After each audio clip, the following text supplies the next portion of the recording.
여러분 반갑습니다. 이제 마지막 시간이 됐네요. 예. 거기 잘 보이세요? 할 말이 없네. 잘 보인다고. 내려가서 앉으라고 하려고 그랬더니 그래요. 잘 보이세요? 저 뒤에는 안 보이시는 것 같은데. 실물을 봐야 되는데. 자, 그래요. 내려오면 설교를 짧게 하려고 그랬는데 안 내려와가지고 이제 거듭나서 참 하나님의 사람이 된다는 거. 제가 어디 외국에 가서 집회를 하면서 여러분 정말 예수 믿고 변한 사람을 봤습니까? 그때 어서 울어요. 그 이야기를 했더니 그 울 일이 아닌데 정말 예수 믿고 변한 사람을 봤냐? 울어.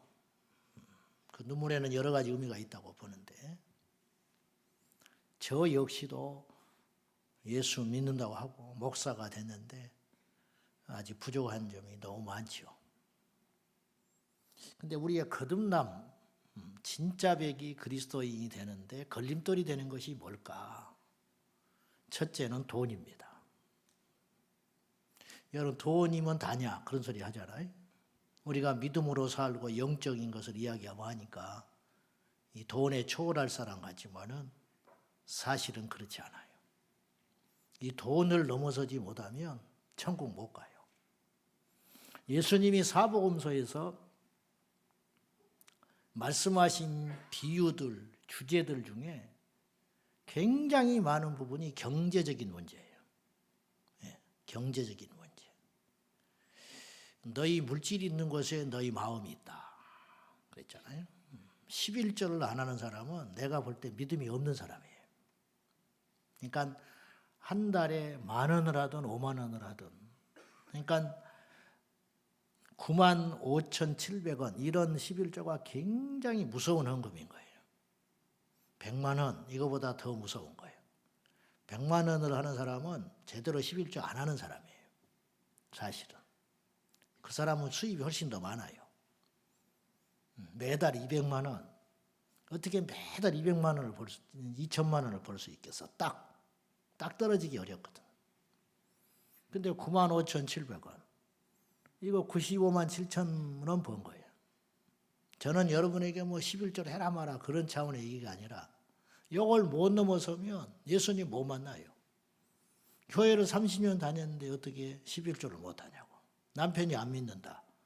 그러면 내가 할 수 있는 것에 물질에 11조를 해야지. 천국에 쌓인다면서. 믿으세요? 그러면 천국 가서 거지처럼 살라고 그래요? 천국에 쌓아놓은 것이 있어야지.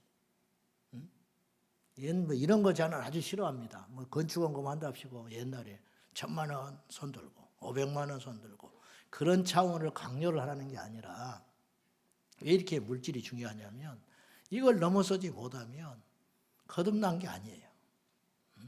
목사도 이게 뛰어넘기가 어려워. 그래서 은퇴할 때 돈 때문에 무너지잖아요. 교회 갈라놔버리고 시끄러지고. 건축원금 한다고 그러면 다 교회 떠나버리잖아요. 그래서 건축을 못해 해야 되는데. 도대체 이 물질이 뭐냐 이 말이에요. 말은 안 해서 그렇지 물질 때문에 지옥 가는 사람이 얼마나 많을지 몰라요. 두 번째는 자아를 못 넘어서요. 자아. 자기 자존심을 못 뛰어넘는다고. 이것 때문에 지옥 가는 사람이 나는 제일 많다고 봐요. 그러니까 몰라서 안 믿어서 지옥 가는 사람 빼고 자기 자아를 버리지 못해서. 이 마귀가 기가 막히게 그걸 알아요. 그게 공격한다고. 우리 개척 초기에 얼마 안 돼가지고 어떤 집사님이 오셨어요. 개척교회 할 때 성도 하나가 얼마나 귀합니까? 근데 이분이 이제 신방을 하고 이야기를 들어보니까 이분이 김밥 천국이라고 하는 그 가게를 했어요. 근데 그 교회를 오랫동안 잘 다녔대요. 근데 어느 날 누가 자기한테 그러더래요. 어이 김밥 천국 그러더래요. 그래서 교회를 나와버렸대요. 그 뒤로부터 우리 교회는 김밥이라는 소리를 못하는 거예요. 근데 결국은 떠났어요. 결국은 떠났어. 왜 떠났냐? 이분이 사별을 했거든요. 근데 부부간에 굉장히 이게 좋았네, 막 금술이. 근데 어느 날 부부 모임을 한다고 광고를 했더니 교회를 떠나버렸어요. 자기는 이 부부라는 말 들을 이 소리만 나도 자기는 마음이 힘들다는 거예요. 못 뛰어넘어요. 저는 그분을 비방하는 게 아니에요. 누구든지 다 있어요. 그런 게. 여러분은 없을 것 같아요. 저는 없을 것 같아요. 다 약점이 하나씩 있어요.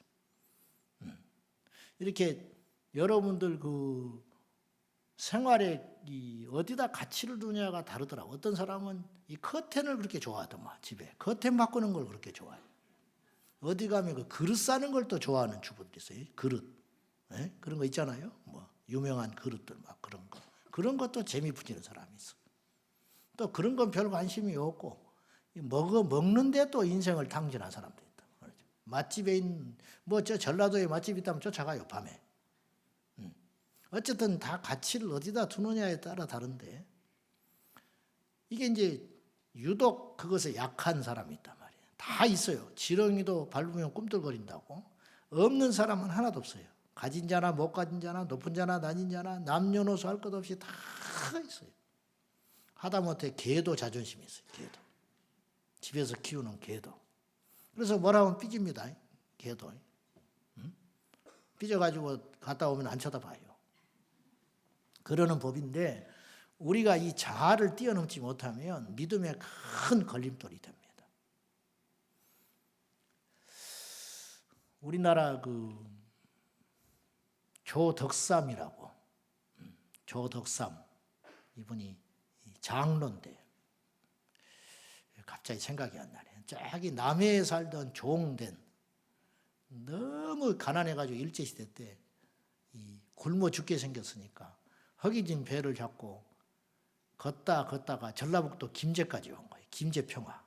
거기에서 제일 큰 집을 찾아가요. 그 집에를 찾아가지고 스스로 종이 돼요. 일제시대 때. 왜냐하면 굶어 죽는 것보다 나으니까.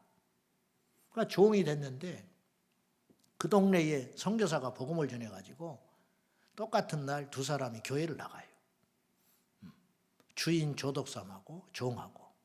그래가지고 둘이 종살이를 하는, 이제 종살이하고 주인하고 한 교회를 섬기게 됐는데 그 장로님이, 그래가지고 이제 이분이 지주된 이분이 헌신을 많이 하고, 근데 어느 날 둘 다 집사가 됐어요.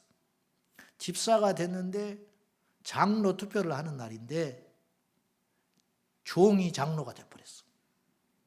주인 조덕삼은 떨어져 버렸어요. 가지고 선교사님이 이걸 읽는데 손이 벌벌벌 떨었대요. 결과를 발표하면서. 종이 장로가 돼버렸어요. 영수라고 그랬어요. 옛날에 영수. 집에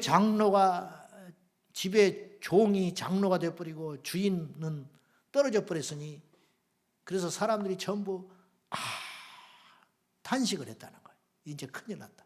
저분 우리 교회 못 나온다. 어색한 침묵이 흘렀어요. 그때 이 조덕삼 집사가 앞에 나와서 청중들한테 이렇게 이야기했어요. 잘하셨습니다. 누구를 봐도 이 집사는 장로감입니다. 저는 이 장로님을 앞으로 잘 모시고 교회를 섬기겠습니다. 와, 박수 쳤어요. 그래서 이분을 그 다음 해에 당연히 그 조덕삼 집사님이 장로님 됐어요. 그분 손주가 국회의원도 하고 일본 대사를 역임했던 조세형 장로예요. 그 집안인데 그 다음 해에 이제 장로가 됐죠. 그래서 나중에 이 장로님이 종장로를 신학을 시켜가지고 평양신학교하고 목사를 만들어서 자기 교회 담임 목사로 청빙을 했어요. 이분은 우리 교단 최초로 영거포 2번 총회장을 했어요. 이럴 수 있겠어요? 이걸 뛰어넘기가 이렇게 힘든 거지. 사람이 큰 환난도 견디고 핍박도 견디는데 이 자아를 건드려 버리면 못 견디는 거예요.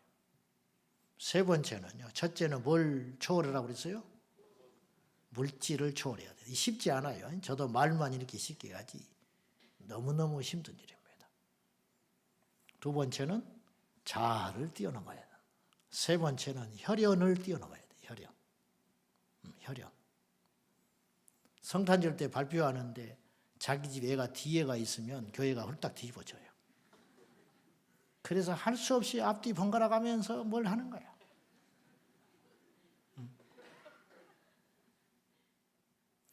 제가 어린이 성교원 우리 딸내미를 보냈는데 어릴 때 발표한다고 가서 졸업식인가 뭔가 한다고 가서 그랬더니 뭐 백설공주 일곱 난장이 하더만. 그래서 나는 뭐 난장이라도 하나 할 줄 알았어요. 가봤더니 나무로 서 있습니다. 대사 한마디도 없이. 어떻게 열딱지가 나서 이놈의 성교원을 보내야 되나 말이에요. 나도 그렇더라고. 나도. 이거 못 뛰어넘어. 그래서 목회를 잘 해놓고 마지막에 세습해 주느라고 교회에 반쪽 내버리잖아요. 네? 쉽지 않아요. 이 혈연을 뛰어넘는다는 게 이렇게 힘들어요. 남편이 상처받으면 부인이 홀딱 뒤집어져 버려요. 똑같아요. 지혜로운 아내, 지혜로운 남편은 교회 가서 상처받고 들어오면 시시거리고 돌아오면 워워 해줘야 돼. 같이 옆에서 덩달아가지고 교회로 옮기자 말자 마귀가 홀딱 뒤집어 놔가지고 알지도 못하면서 한쪽 말만 듣고 이걸 이렇게 뛰어넘기가 어렵다. 딱 중심을 잡아서 생명의 길로 가야 되는데 이런 사람이 흔치 않다 이 말이에요. 여러분 사람한테 인정받아서 뭐 할 겁니까? 여러분 우리 이름 새겨놔서 뭐 할 것입니까? 어차피 다 가는 거. 사람이 70이고 강건하면 80밖에 못 살아. 더 사는 것도 재앙이라. 더 사는 것도. 무드셀라가 969세를 살았어요. 좋았을까? 나 별로 안 좋았을 것 같아. 별로 안 좋았을 것 같아. 별것도 없어요. 별것도 없어. 정말로 믿는 것과 아는 것이 하나 된 사람이 얼마나 있는가. 제발 그런 분들 되시기를 축원합니다. 그래서 우리의 시민권을 하늘에 두고 정말 하루를 살더라도 진짜 믿는 사람답게 그렇게 살아가야 되는데 쉽지가 않다 이 말이죠. 여러분 기도에 힘써야 됩니다. 기도하지 않으면 이 악한 세대를 이길 수가 없어요. 이길 수가 없어요. 저는 교회를 개척하고 무조건 기도해다가 전부를 걸었어요. 기도. 그래서 철야기도, 금요 철야기도에 사하를 걸었습니다. 주일 예배에 100명이 모이면 철야 예배에 50명은 나왔어요. 오늘 50%. 50% 나왔어요. 그 숫자가 떨어지면 내가 못 견뎌요. 1000명 모이면 500명.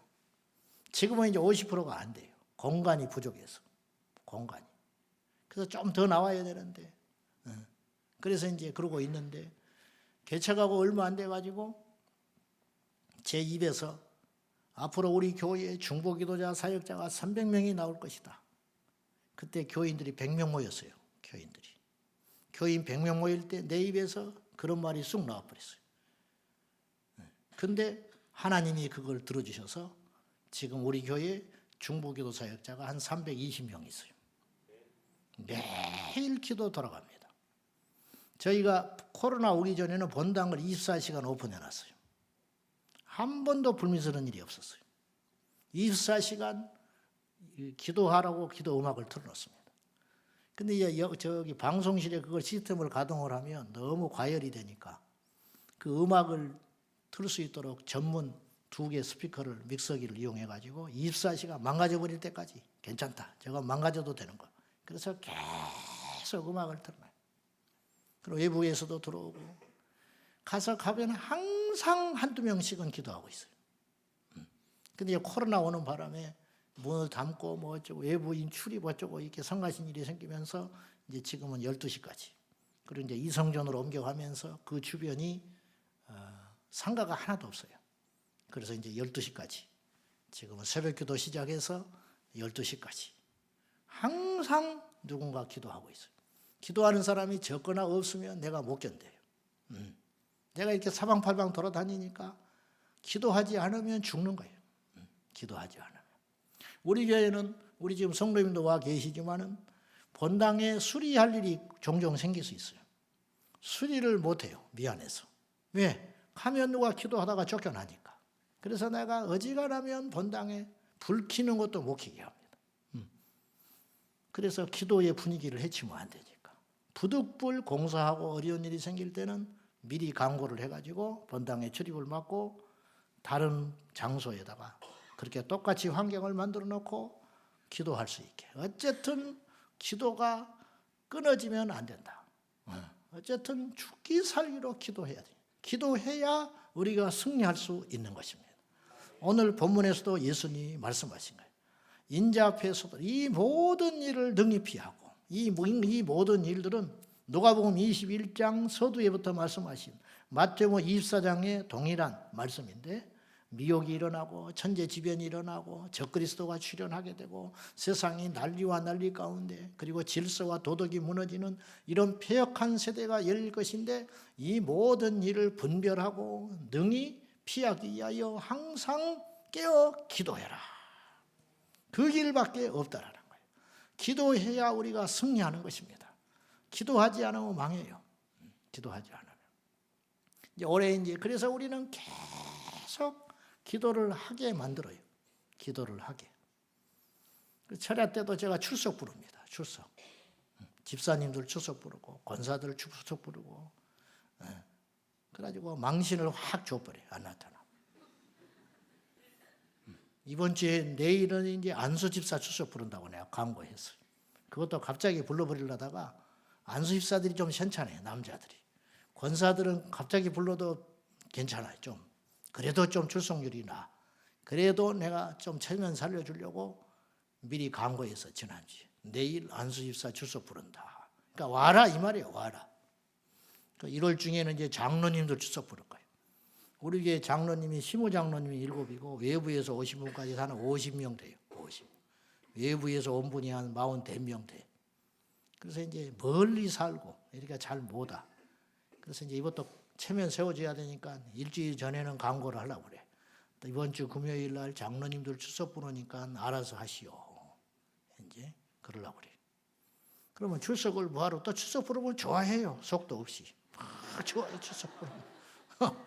또 어떤 사람은 또 안 불러준다고 또 입이 튀어나오고 있는 사람. 자기가 자기만 안 나오면 귀신같이 출석 부른대 내가. 나올 때는 안 부르고. 그것도 네가 기도가 부족해서 그렇다. 내가 어쨌든 기도를 하려고.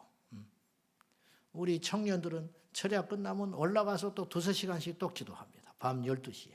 2시, 3시까지 또 기도하고 가요. 가끔은 상기도도 가요. 저는 이렇게 생각해요. 여러분 우리가 하나님 앞에 가는데 평생 새벽기도 한 번 안 해보고 천국 갈 수 있겠어요? 가겠지. 믿으면 가지. 그러나 평생 예수 믿으면서 새벽기도 한 번도 안 나와도, 평생 예수 믿으면서 철야기도 한 번은 안 나와도, 평생 예수 믿으면서 기도원 한 번도 안 가봐도, 평생 예수 믿으면서 산기도 한 번도 안 해보고 우리가 천국 가면 되겠냐 이 말이에요. 옛날에 80년대 제가 88년도에 서울에 학교를 왔는데 삼각산에 올라가면 금요일 날 같은 데는요 한 2-3천 명씩 기도했어요. 그 산에요 기도할 자리가 없었어요. 아이 목사님 산에 그렇다고 기도할 자리가 없겠습니까? 여러분 이렇게 깎아지는 데는 기도 못할 거예요. 그래도 기도할 만한 편편한 자리 이런 데는 전부 성도들이. 제가 거기서 만난 김 집사라는 분은 30년을 넘 20년 가까이 산기도를 하는 분인데 눈이 오고 비가 와도 올라와요. 정말로 올라와. 어떻게 올라가느냐? 한겨울에 눈이 쏟아지면 비닐을 가지고 올라가가지고 이걸 딱 둘러씌우고 옷막같이 만들어 놓고 기도하는 거예요. 비가 와도 기도해요. 기도하다. 제가 한 번은 밤에 산에 기도하라고 갔는데 그 자리가 딱 비어있더라고. 웬일로. 그 편편한 자리가 얼씨구나 좋다. 그러고 앉아가지고 막 기도하는데 그 집이 거기가 개미집이었어. 개미집. 그래서 귀신같이 안 앉아있는 거예요. 나는 모르고 앉아있다가 그래가지고 뜯기고 다시 일어나서 온 적이 있었어요. 그런데 제가 군대를 갔다가 와가지고 산기도를 딱 가려고 하더니 철조망으로 딱 둘러버렸어요. 삼각산에. 그리고 기도할 사람들이 다 없어져 버린 거예요. 그 많던 기도하는 사람들이 어디로 갔는지는 모르겠어요. 한국교회를 버티게 하는 것은 기도의 능력이라. 이 기도가 약해져가는 거예요. 기도가 약해져. 이 땅에 지금 성도들이 옛날보다 기도가 엄청나게 약해져 버렸어요. 기도를 못해. 방언을 하면 이단이라고 그래. 어찌 방언을 하면 이단이에요? 말 같지도 않은 소리. 바울 같은 경우는 내가 누구보다 방언을 많이 말하는 걸 하나님께 감사하다. 물론 방언만 해서는 안 되죠. 깨닫는 한마디가 방언 1000마디보다 낫지. 그러나 방언을 해야 기도를 깊이 하고 오래 할 수 있다 이 말이에요. 방언을 받지 않으면 밤새껏 기도하기가 힘들어요. 그러니까 방언 기도도 중요한 것이고 어쨌든 기도로 돌파해내야 된다 이 말이에요. 기도의 불이 임하기를 축원합니다. 기도하면 됩니다. 기도하면 하나님이 열어주시고 보여주시고 안 되는 것도 되게 하시고 이루어지게 하신다 이 말이에요. 아무것도 할 수 없을 때 뭘 해야 되겠어요? 기도해야지. 사방이 막혔을 때 뭐 해야 되겠어요? 기도해야지. 하늘이 열려 있기 때문에 죽을 지경이 돼도 기도하자 이 말이에요. 이왕 죽으려면 기도하다가 죽는 게 안 낫겠어. 스데반 집사님이 기도하고 죽는 거야. 돌에 맞아 그런 억울한 개죽음이 어디가 있어요? 복음 전하다가 돌에 맞아 죽어가는데 스데반이 원망하지 않습니다. 하나님께 기도하다 갑니다. 주여, 예수님과 똑같은 기도를 하고 왔어요. 저들의 죄를 용서하여 주십시오. 저들은 저들이 하는 것을 알지 못하나이다. 예수님도 기도하고 간 거 아니에요. 스데반 집사님도 기도하다 가지. 성경에는 기도하고 자니라. 우리도 기도하다 가자 이 말이에요. 이왕 병상에서 죽어간다. 모수병 걸려서 죽어간다. 망해서 죽어간다. 핍박받아 죽어간다. 환난 날에 믿음 지키다가 죽어간다. 기도하다 가자 이 말이에요. 기도하다가. 그리하면 마귀가 떠나가게 될 줄로 믿습니다. 그러면 승리하게 되는 것입니다. 죽고자 하는 자는 삽니다. 그러나 살고자 하는 자는 죽는 것입니다. 복음을 위해 죽기라 결단하면 주님이 살려주시지만 주님을 위해서 이 길을 가지 아니하고 얄팍한 목숨을 위하여 세상과 타협하는 자는 마지막 날에 다 미끄러지고 떨어지고 떠나가게 될 것이다. 이런 뜻이에요. 오늘은 일종의 영적 전쟁에 대한 이야기를 제가 좀 해보려고 그래요. 전쟁 중에는 잠들지 말아라. 여러분, 졸음운전하고 음주운전하고 어떤 게 더 무서워요? 졸음운전? 음주운전? 둘 다 위험합니다. 둘 다 위험하지 그러면. 근데 꼭 따지라면 제 생각에는 그래도 졸음운전이 더 위험해요. 왜냐? 음주운전은 그나마 조금이라도 정신이 있을 수 있어요.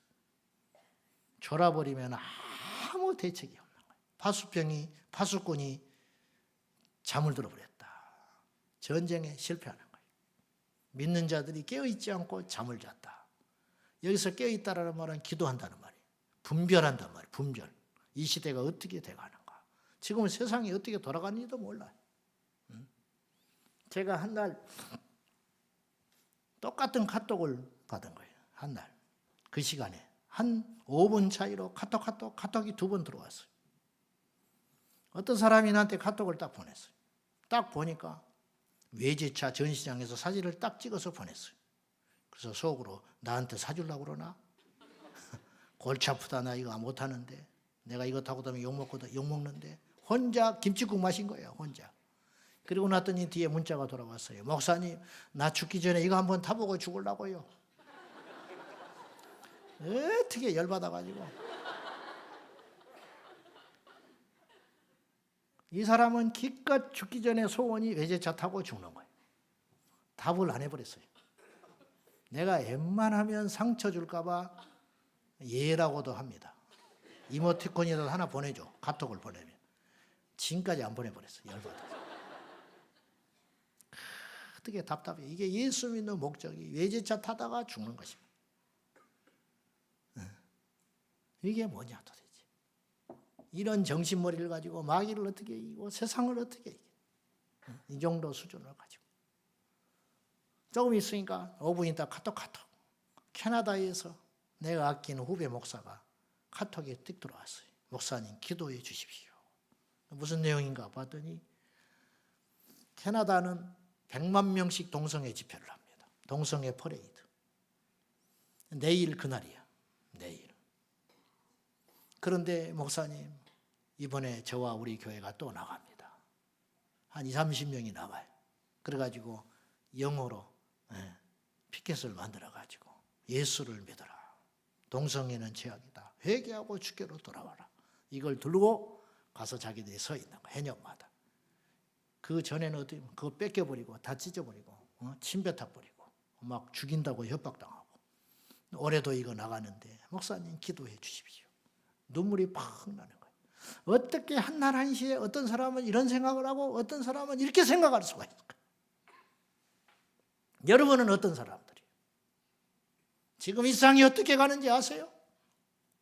내 먹을 것이 넉넉하고 내 자식이 속썩이지 않고 평화로우니까 그냥 세상이 그럭저럭 흘러가고 있는지 그렇게 아십니까? 이 평화라는 것이 거저 얻어지는 줄 아세요?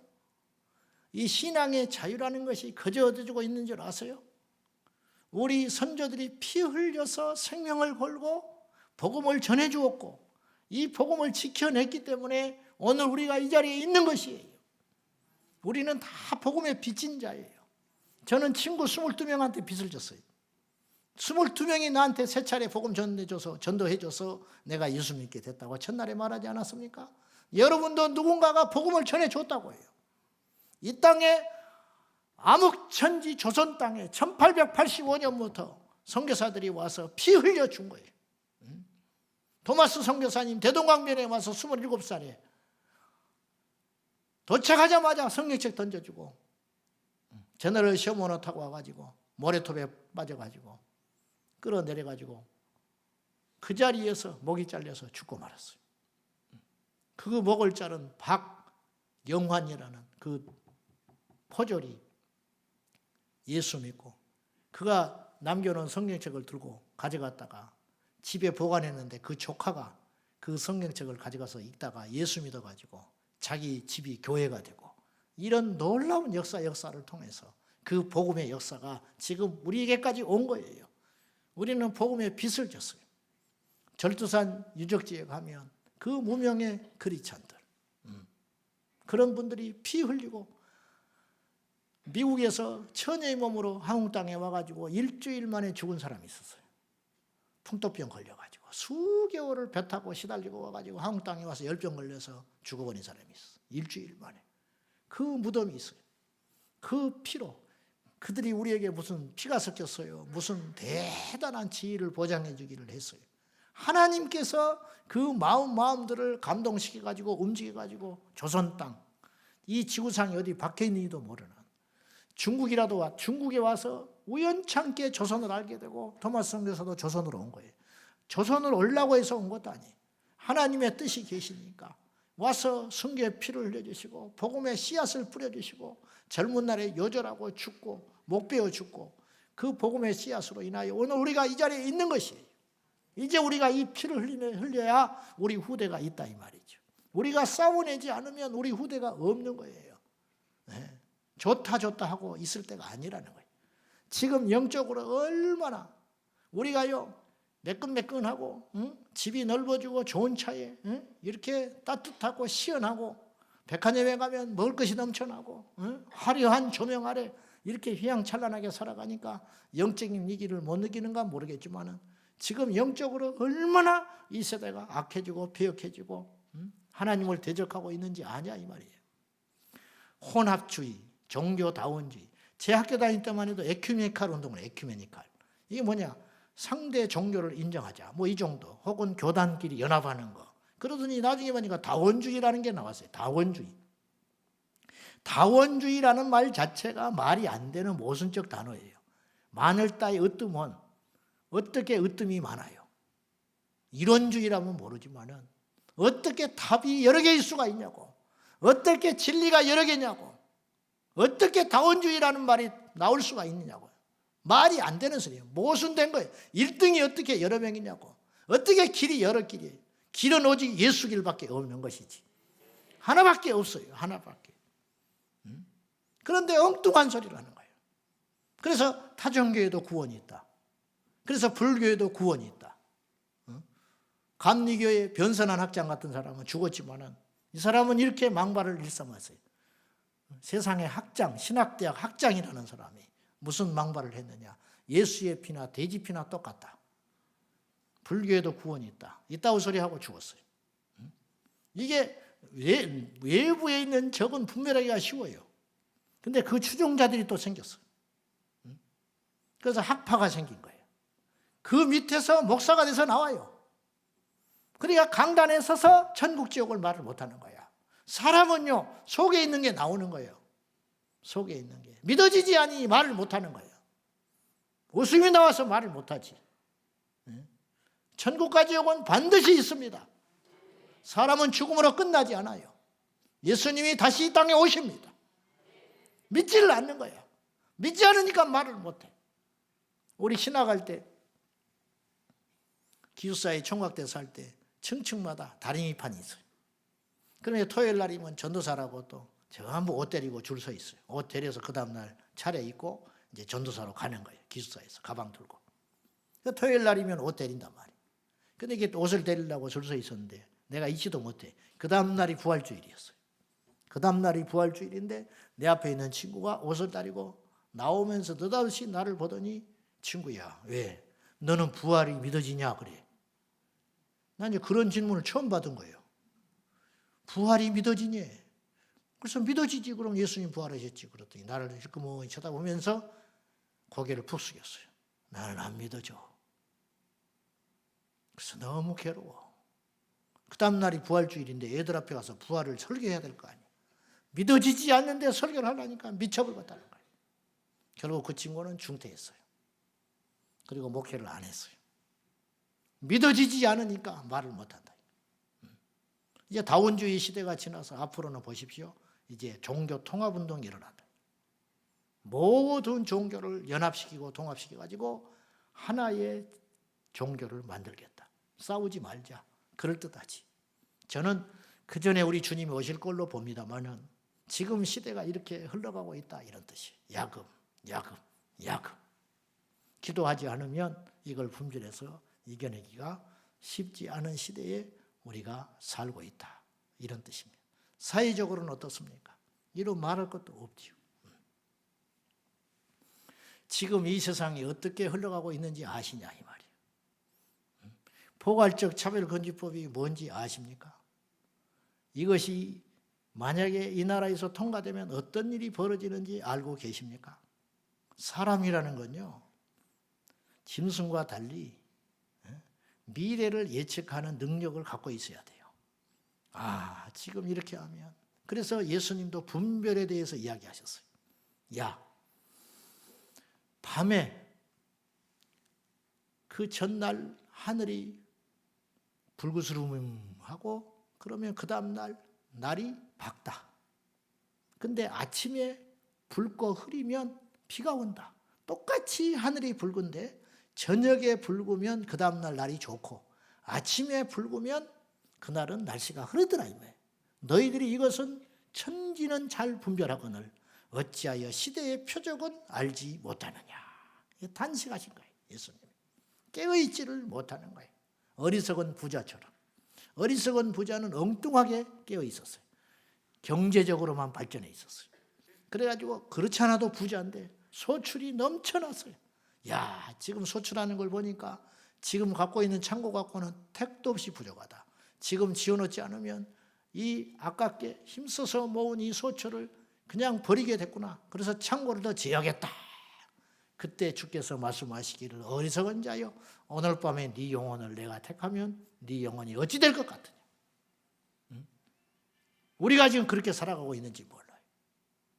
지금 포괄적 차별금지법, 그건 정치적인 이야기가 아니에요. 저는 정치 목사가 아닙니다. 여러분 알아서 생각하시는데 저는요 또 정치 100번 양보해서 좋다. 어느 날 제가 성경을 읽다가 다 깨달은 바가 있어요. 하나님이 정치를 하셨구나. 무슨 말이냐? 여러분 정치라는 건요 굉장히 범위가 넓습니다. 범위가 굉장히 넓어요. 인간은 태어나면서 죽을 때까지 정치해요. 자기가 정치하는 줄을 모르고 정치할 뿐이에요. 사실은. 여러분 용돈을 더 타기 위해서 아버지한테 잘 보이는 게 정치행위야. 사실은. 동생보다 밥을 더 챙겨 먹기 위해서 꼼수를 미리 부리는 것이 정치행위라니까. 작게는. 크게 생각하면 하나님도 정치를 하셨어요. 내가 그걸 깨달았어요. 뭐냐? 이 땅의 죄인들을 구원하기 위하여 의로우신 당신의 아들 독생자 예수 그리스도를 보내시사 십자가의 희생시킴으로 인하여 인류를 죄에서 구원하신 행위 자체가 정치 행위야. 믿으시면 아멘 하세요. 이게 정치라니까. 정치라는 건 주고받고 하는 것이거든. 하나를 주고 둘을 얻고 하나를 포기하고 10개를 얻는 거, 이런 게 정치 행위잖아. 예수 그리스도를 희생함으로 인하여 수치와 능력을 받게 하시고 십자가에 창 찔려 피 흘려 죽이시고 나서 온 인류를 구원하시는 하나님의 정치적 승리. 우리 주님이 승리하신 거예요. 정치로. 이것이 정치야. 성경을 보니까 정치인들이 계속 나오는 거예요. 모세가 정치했어요. 모세가 정치인이에요. 요셉이 정치인이에요. 총리. 그 정치로 인하여 그 고대 근동의 사람들을 셀 수도 없이 살려냈어요. 7년 풍년과 7년 기근을 대비하는 정치 행위를 한 거예요. 하나님의 지혜를 받아가지고. 다니엘이 정치 총리였어요. 에스더가 정치 행위를 해가지고 이스라엘 백성들을 살려낸 것입니다. 엘리야가 정치를 했어요. 아합왕과 맞섭니다. 그리고 바알과 아세라 선지자, 거짓 선지자 850명을 갈멜산에 불려가지고 대결을 하는 것이. 이게 정치, 정치. 엘리야가 아합을 맞서서 나갔을 때 아합이 이스라엘을 괴롭게 하는 자가 너냐? 엘리야가 성가셔. 입 바른 소리를 하니까. 그렇게 소리를 질렀더니 엘리야가 이스라엘을 괴롭게 하는 자가 어찌 나냐? 당신과 당신의 식솔들이단 말이야. 당당하게 왕과 맞섰어. 여러분, 우리는 어쩔 수 없이 정치를 해야 되는데 윌리엄 부스가 말하는 것처럼 하나님이 없는 정치를 해서는 안 되고 하나님이 함께하는 정치를 해야 된다 이 말이에요. 하나님과 동행하는 정치. 이것이 없이는 소망이 없는 것이에요. 한국 교회는 이 위상이 한때 대단했어요. 과거에. 근데 이걸 다 뺏겨버렸어요. 지금은 수만 많지 아무런 힘을 쓰지를 못해. 이게 너무너무 한탄스러운 거예요. 이 힘을 가지고 하나님의 나라를 이 땅에 이루기 위하여 행동하고 기도하고 나서야 되는 것이에요. 이걸 안 나서는 거예요. 혹은 나서도 잘못된 모습으로 나서고 있어요. 하나님 없이 정치하고 있어요. 하나님 없이 정치하는 거예요. 그러니까 망하는 거예요. 사람만 높아지다가 결국은 추락하고 마는 것이. 그런 정치 말고 하나님이 승리하는 정치, 하나님이 나타나는 정치, 살리는 정치, 교회를 살리고 다음 세대를 살리고 이민족을 살리는 하나님과 함께하는 진짜배기 정치. 이 정치가 교회가 아니고서는 해낼 수 없다 이런 말이에요. 깨어나기를 축원합니다. 정신 차리고 일어나기를 축원합니다. 이것이 있어야 한다 이런 뜻이에요. 제가 포괄적 차별금지법을 대충 이야기를 하겠습니다. 여러분도 어느 정도 기초 지식이 있겠습니다만은 너무 영적으로 뭘 몰라요. 차별 심지어는 그래서 이 앙케이트 조사를 하면은 70%가 지지한다. 속아서 그러는 거예요. 제대로 질문을 안 해서 그래요. 엉터리로. 그 이름 마귀는요 용어의 전문가예요. 용어의 전문가. 내가 가만히 생각해봐요. 인권 얼마나 좋습니까? 자유 얼마나 좋습니까? 평등 얼마나 좋습니까? 차별하지 말자. 차별금지법 얼마나 좋습니까? 그러나 그 속에 속속들이 들어가면 마귀의 흉계가 그대로 드러나 있어요. 우리나라 포괄적 차별금지법의 역사는 2007년 12월에 노무현 정부에서 법안이 최초로 시작됐어요. 그러다가 2008년 1월 달에 노회찬 의원이 대표 발의를 했어요. 2011년 9월 달, 2011년 12월 권영길 의원, 2012년 11월 김재현, 2013년 2월 달에 김한길, 51명이 총원. 이때 굉장히 위험했어요. 쉬운 한 명이나 이 포괄적 차별금지법을 통과시키려고 했어요. 근데 가까스로 개신교가 나서서 막았어요. 그때만 해도 이렇게 전략적이지도 않았고 성도들이 깨어있지 않았을 때였어요. 이걸 몰랐을 때 51명이 발의를 했어요. 이게 개인적으로 제가 볼 때는 굉장히 위험한 시점이었어요. 그러다가 이게 이제 소강 상태로 갔어요.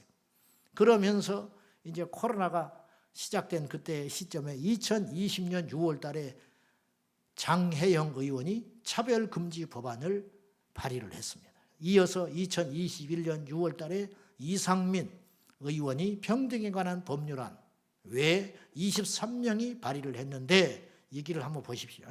25명 중에 발의한 국회의원 중에 개신교 교인이 5명이 들어가 있었어요.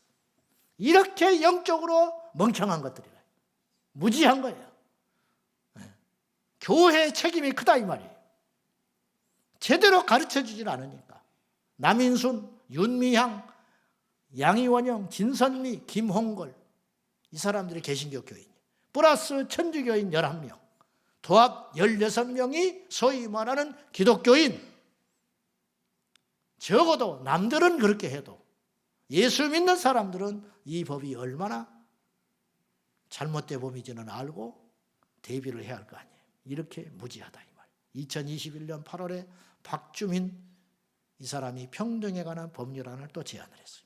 2021년 8월 권인숙 씨가 평등과 및 차별 금지에 관한 법률안, 2021년 9월 달에 윤미향 씨가 채용 절차의 공정화에 관한 법률 일부 개정 법률안이라는 이름도 복잡한 이름으로 차별금지법을 자꾸 제안하고 있어요. 그리고 지금 내년 총선까지, 올해 총선까지 소강 상태에 빠져 있어요.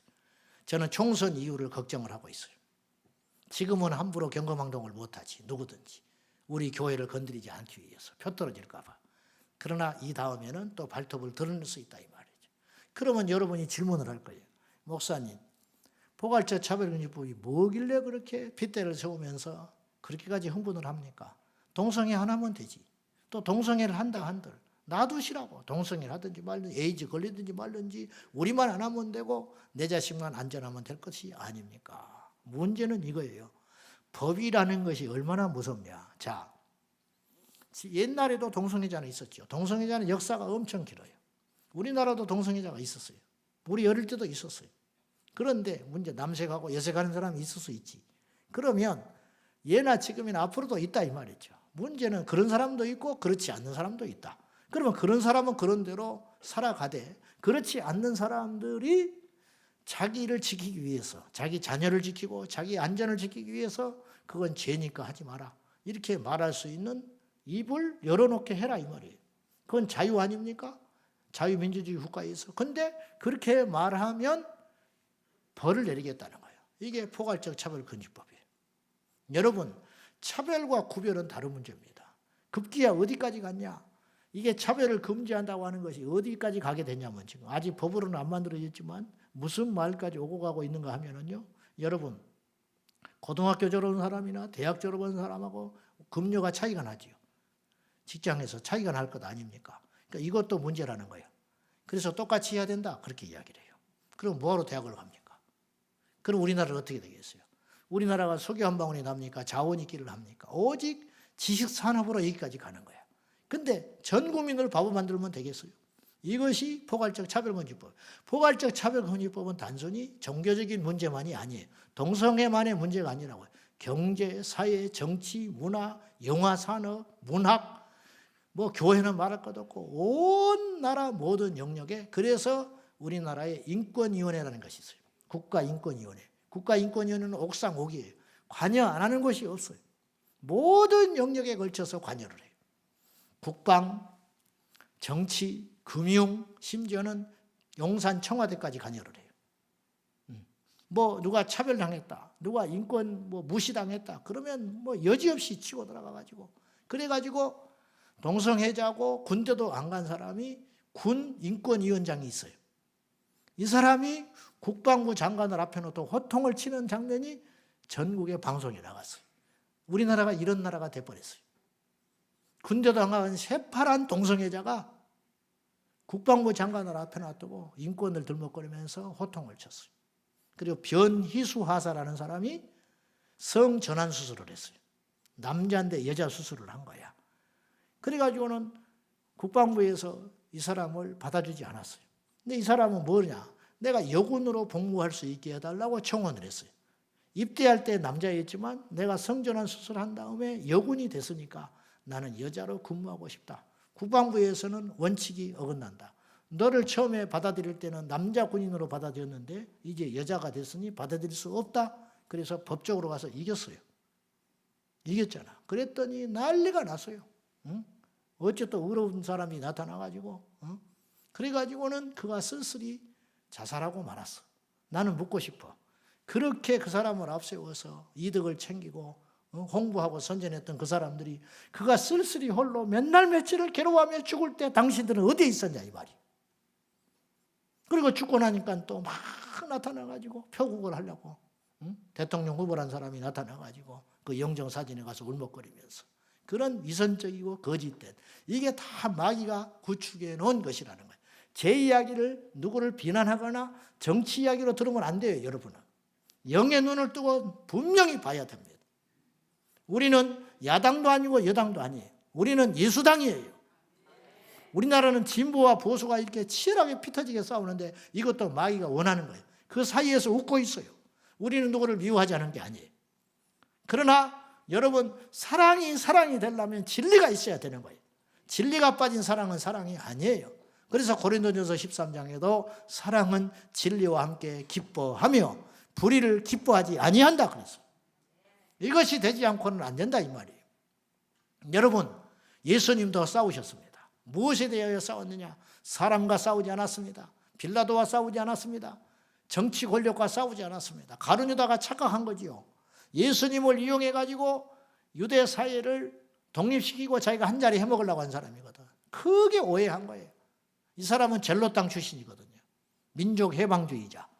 그러나 예수님은 영적인 분이고 예수님은 인류의 구원자로 오셨는데 크게 착각한 거지. 그래서 나중에 그의 기대가 끝나니까 예수를 팔고 죽어버리고 만 거지요. 예수님이 힘이 없어서 헤롯을 용납했겠는가? 예수님이 힘이 없어서 빌라도 법정에서 억울하게 죽음을 택하셨겠는가? 그렇지 않다.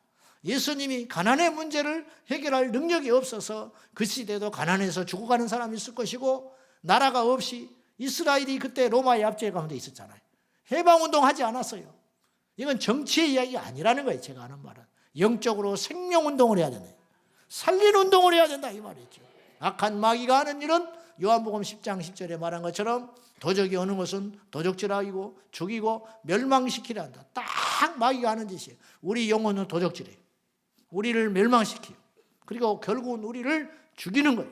그러나 인자가 온 것은 양으로 생명을 얻게 하고 더 풍성히 얻게 하려 하심이니라 그랬어요. 이 생명으로 우리가 나가야 된다 이 말이에요. 이 생명적 가치를 지켜내야 된다 이 말이죠. 예수님도 이 죄와 싸우기 위하여 히브리서의 말씀을 보면 피 흘리기까지 싸웠다. 그러나 아직 너희는 피 흘리기까지 싸우지 아니하였으나 피 흘리기까지 싸워주신 분이 계시다. 예수 그리스도. 우리가 이 시대에 뭘 해야 되냐 이 말이에요. 무엇을 해야 되느냐. 포괄적 차별금지법 안의 법안 내용에는 이 차별의 대상, 이런 사람은 차별해서 안 된다. 교묘하게 짜집기를 한 거예요. 거기에 보면 학벌, 당연히 맞지요. 학벌에 대해서 차별하면 되겠습니까? 지역, 맞지요. 남녀, 맞지요. 성별에 의해서 차별하면 되겠습니까? 장애, 상벌, 그런 걸로 차별하면 안 되지. 근데 거기에 몇 가지 독소 조항을 딱 끼워 넣었어요. 이 마귀가 하는 짓이에요. 첫째, 성 정체성에 따라서 차별하지 마라. 성적 아이덴티티. 성 정체성이라는 건 무엇이냐? 자기가 남자냐 여자로 느끼는 정체성이에요. 그러면 성이라는 건 이 세상에 두 가지밖에 없어요. 남자 아니면 여자예요. 그러면 내가 남자면 남자지. 어찌 내가 남자인데 여자로 정체성을 가질 수 있냐 이 말이에요. 그래서 성별 정체성에 따라서 이 사람을 차별하지 마라. 그래, 우리나라도 그러면 그렇게 해서 트랜스젠더 수술한다 이 말이에요. 하리수 같은 사람 있잖아요. 수술을 했다. 그러면 수술을 해가지고 신체적으로 바뀌고 하고 그러면 법적으로 해줘요. 그러나 이 법에 의한 미국도 그렇게 돼가고 있는데 뭐냐? 수술하지 않고도 자기 성별을 전환할 수 있게 되는 거예요. 이런 법이 통과가 됐어요. 그래서 내가 지금은 남자지요. 남자로 보입니까? 이런 여자는 없지요. 근데 내일 아침에 눈을 떠보니까 별로 기분이 안 좋아 꿀꿀하니. 그래서 아이고 나 여자가 될란다. 그래가지고 동사무소를 갑니다. 실제로 여러분 제가 하는 이야기가 절대 과한 이야기가 아니에요. 그래서 신체적으로는 남자지만 나 여자가 될란다 오늘부터. 그럼 법적으로 막지를 못해요. 그러면 알았다. 넌 이제 여자다. 그러면 난 어떻게 돼? 여탕회를 들어갈 수가 있어. 왜? 법적으로 여자가 됐으니까. 주민등록번호가 바뀌어버린다니까. 나는 여자 화장실에 들어갈 수 있어요. 그래서 미국에 몇 년 전에 한인 사우나탕에서 그 난리가 난 거예요. 남자가 데스크에 와가지고 여탕에 들어가려고 그랬어요. 남자인데 막았어요. 근데 왜 그러냐? 자기는 법적으로 여자라는 거예요. 그래가지고 뒤집어지고 난리가 난 거예요. 이거는 아주 작은 일에 불과해요. 그거는 뭐 인간 같지 않으니까 뭐 상대하지 말자. 또 목욕탕 안 가면 되지. 그렇게 볼 수 있죠. 대구에 내가 집회를 갔더니 전도사님이 부산 수영로교회를 다니는데 출석만 하고 있는 전도사님이신데 저한테 밥을 먹다가 이런 이야기를 했어요. 자기가 겪었던 이야기를 했어. 자기가 대구에 거주하니까 목욕탕에를 갔어요. 어느 날. 목욕탕에를 갔는데 여탕에 들어가서 앉아있는데 탕 속에 이게 한 서너 명이 있었고 탕 속에 대여섯 먹은 여자아이가 이제 혼자 이렇게 탕에 있었어. 엄마랑 같이 온 애가. 근데 누가 쑥 들어왔는데 골격이 남자야. 수술을 했어. 트랜스젠더. 그리고는 이 사람이 탕 속에 쑥 들어가서 음흉하게 웃고 있었어요. 기절을 해버린 거예요.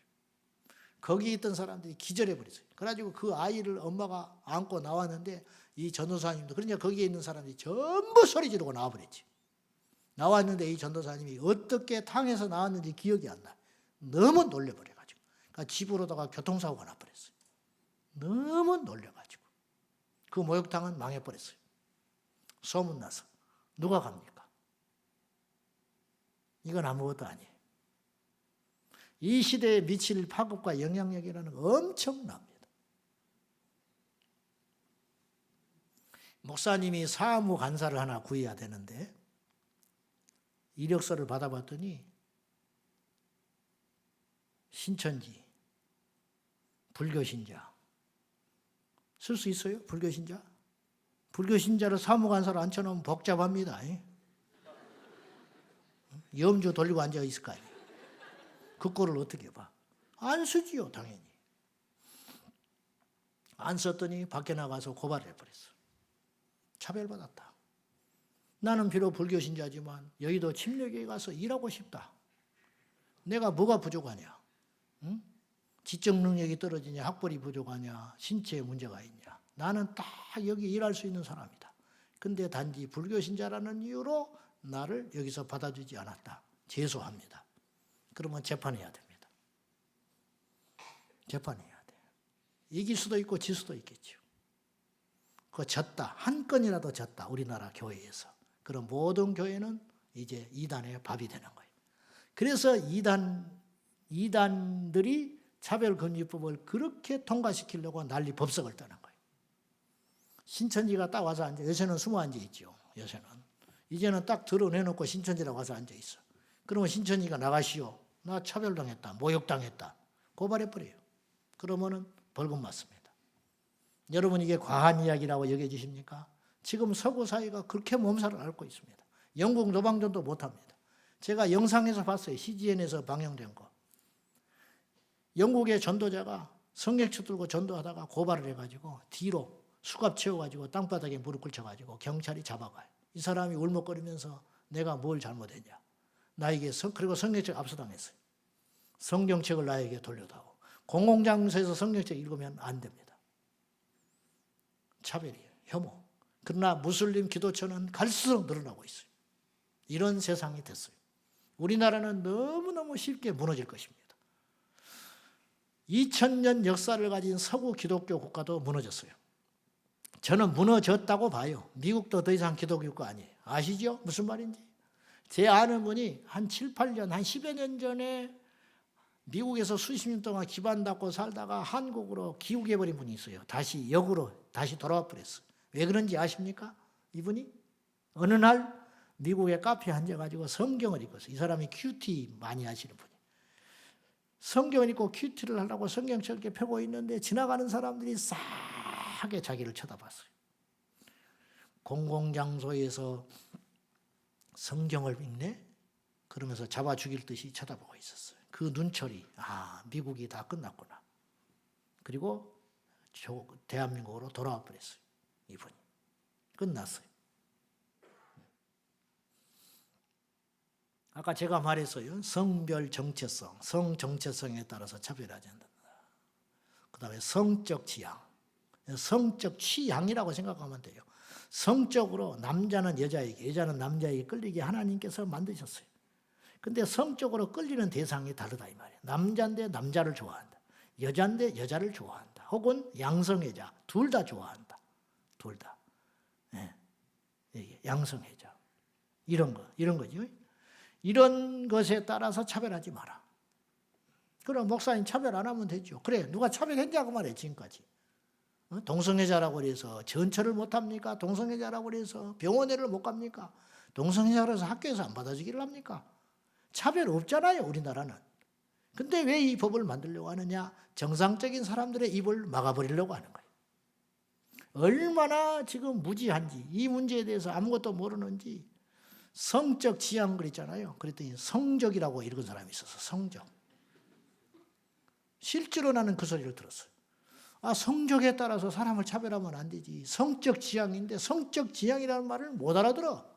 성적에 따라서 차별하면 안 된대. 학교 성적. 할 말이 없어요. 세 번째는 가족의 형태에 따라서 차별하지 마라. 가족의 형태라는 건 뭐예요? 다양한 가족. 그건 결국 뭘 말하려고 하느냐? 남자와 남자로 이루어진 가정, 여자로 여자로 이루어진 가정. 우리나라에 동성간에 여성끼리 둘이 부부를 이루어 산 가정이 있었는데 엘리트들입니다. 의사, 뭐 이런 사람들이. 근데 두 사람이 여성끼리 결혼을 해서 살다가 아이를 갖고 싶었어. 그래서 외국에 가가지고, 우리나라는 그것이 아직 안 되니까 어디더라? 덴마크인가 어딘가 가가지고 정자은행에 가서 남의 씨를 받아가지고 임신을 했어요. 그리고 자식을 낳았어요. 미국에서는 자기 아들이 동성가정을 이루었어요. 남자와 남자로. 애를 가질 수가 없잖아. 며느리가 남자야. 며느리가. 근데 애를 갖고 싶어. 그래서 어떻게 했냐. 그 엄마가 자궁을 빌려가지고 자식을 낳아줬어요. 그럼 그 자식은 뭐예요?